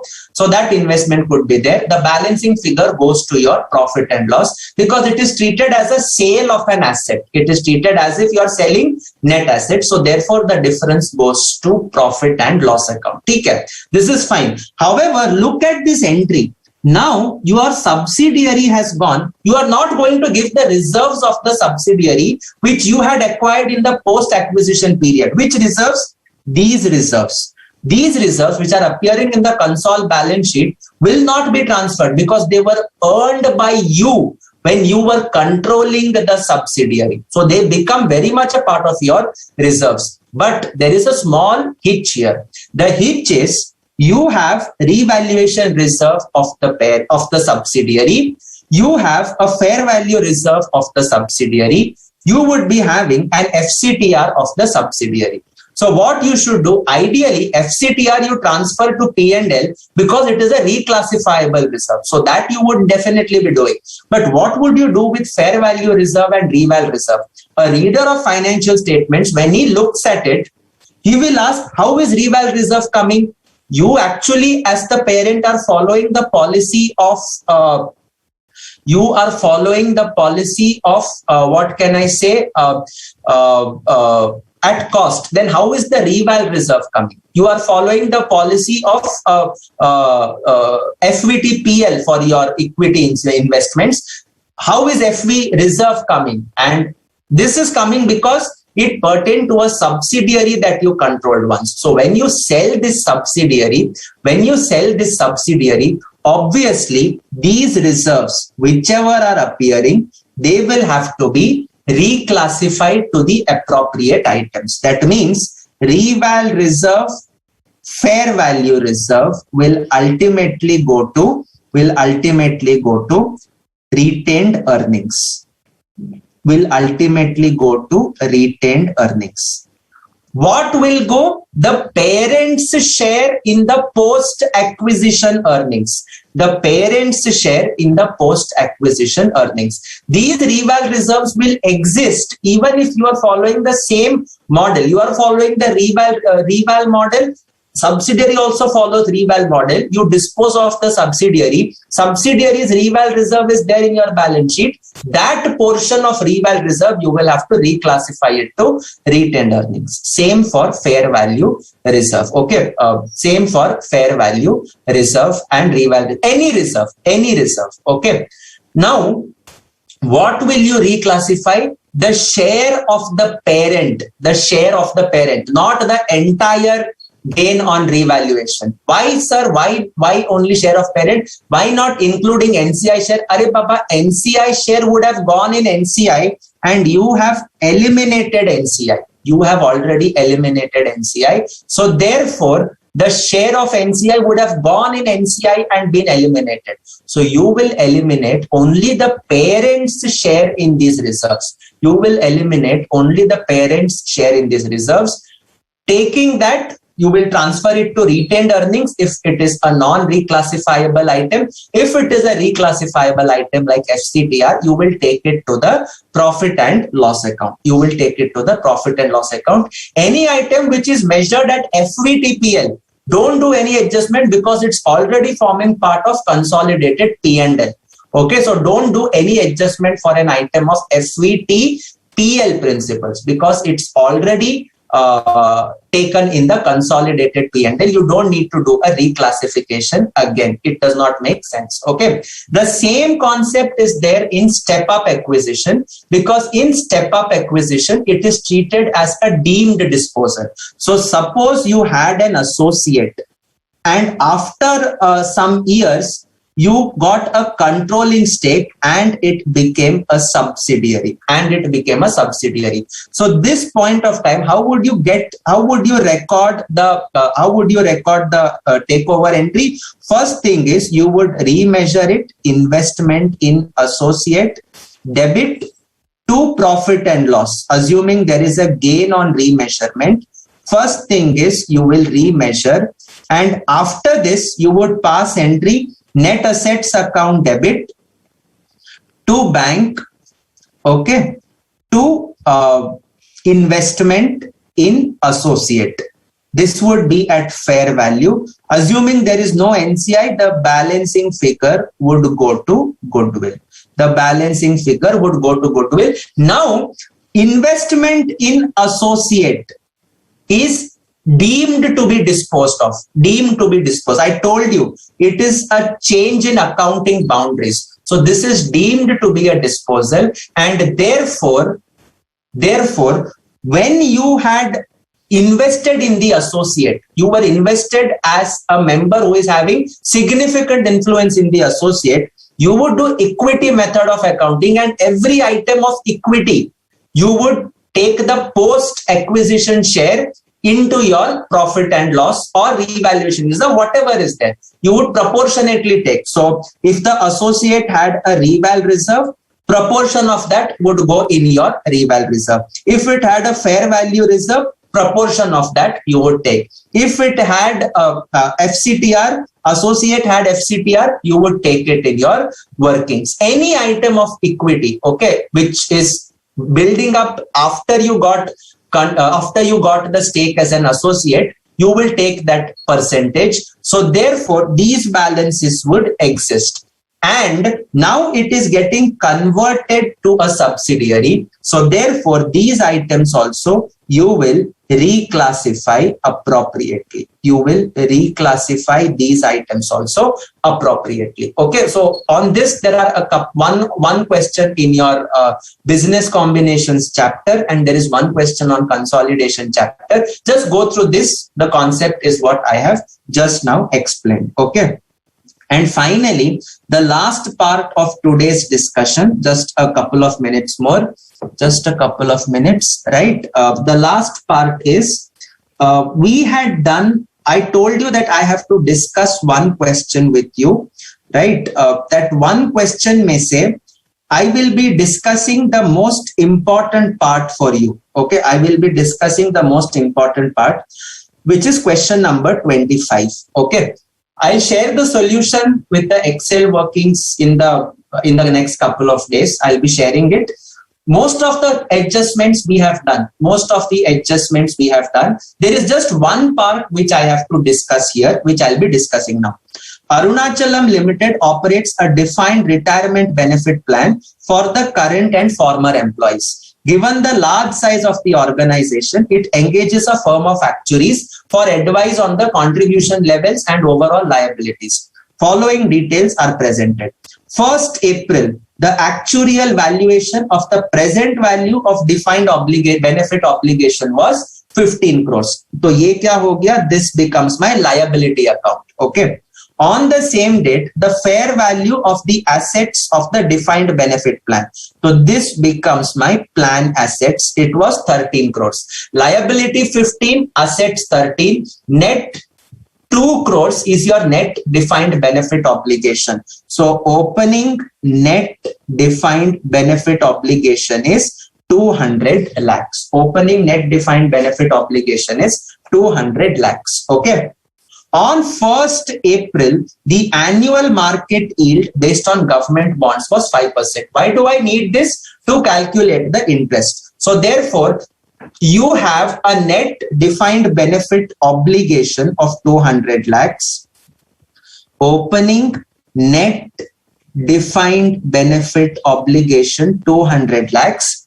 So liability is more. So your net interest cost also will be a expense for you. So net interest on net defined benefit obligation, 200 into 5%, that increases your liability by 10 lakh net. Okay. It includes the income on 13 crores at 5%, and it includes the interest expense on 15 crores at 5%. So net is 200 lakhs. Into 5%, that is 10 lakhs. During the year, Arunachalam made contributions of 1.75 crores. So contribution means what? It is increasing the assets. Increasing assets means decreasing the obligation. So less contributions to the plan.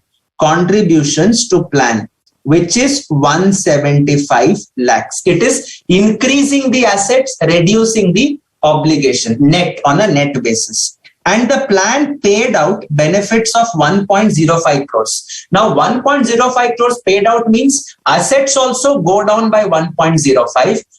Benefit obligations also go down by 1.05. Net, there is no impact. Net, there is no impact. So this will not have a net impact.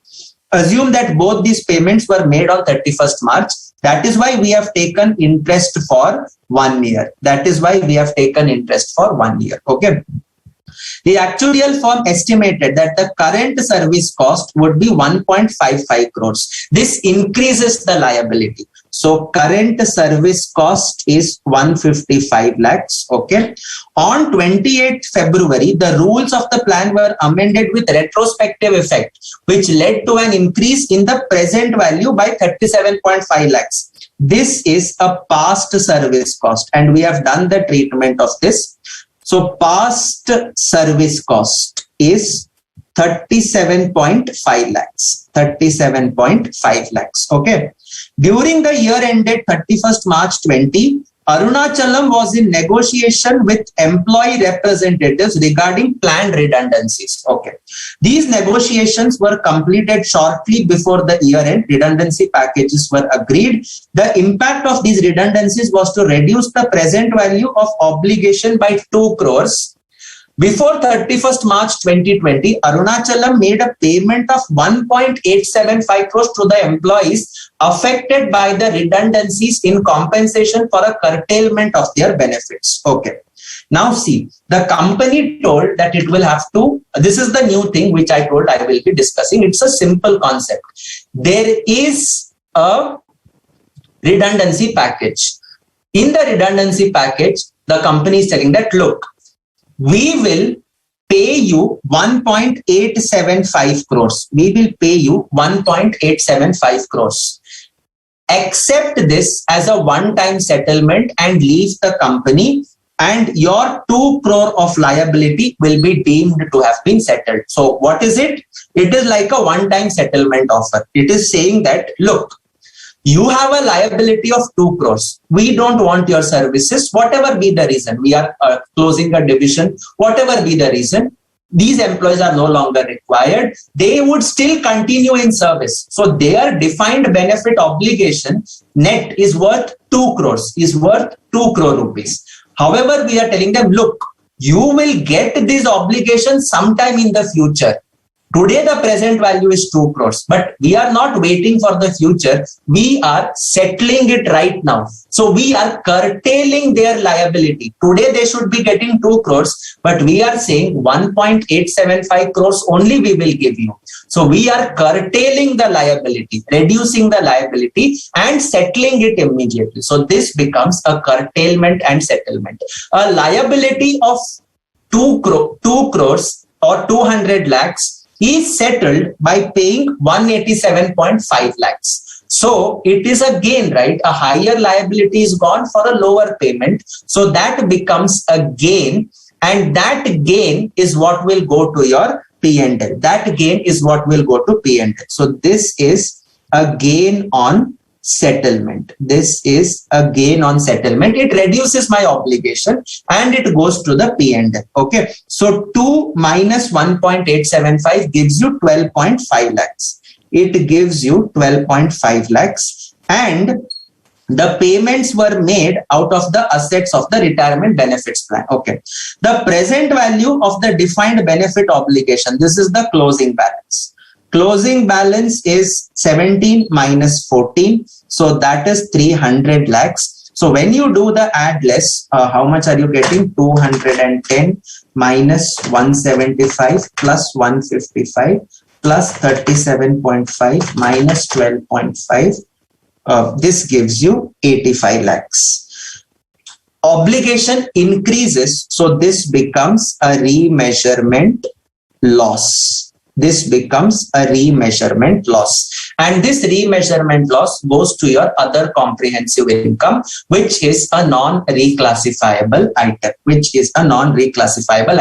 So curtailment and settlement means what? You are reducing a higher liability by paying a lower amount. This will ultimately go to P&L. So this is the balance sheet picture. These items which I'm marking in blue go to the P&L. Net interest goes to P&L. Current service cost would have gone to the P&L, right? Current service cost would have gone to the P&L, right?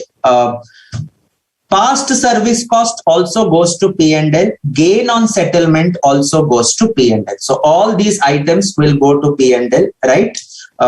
10 lakhs plus 155 lakhs plus 37.5 minus and 12.5 lakhs also will go to the P&L. And this item will go to what I have marked in yellow. This item will go to other comprehensive income. And these two items are only balance sheet items. These three items are only balance sheet items. They will just come as a disclosure in the balance sheet. Okay. So with this, I conclude whatever I had to be sharing with you. Go through the session. It is an important one, particularly the question on reverse acquisition. Do the common control combination questions for your practice, and I think we should be sorted out by then. Okay. So it may have been a little fast, so you can obviously watch multiple number of times to get the desired concept clarity. I'm always available on email, so please feel free to approach me on email as well. Okay. So with this, let me conclude the session for today. Thank you to everyone patient hearing. Okay. Thank you. Thank you. Ram? Yes, sir. Concluded, sir.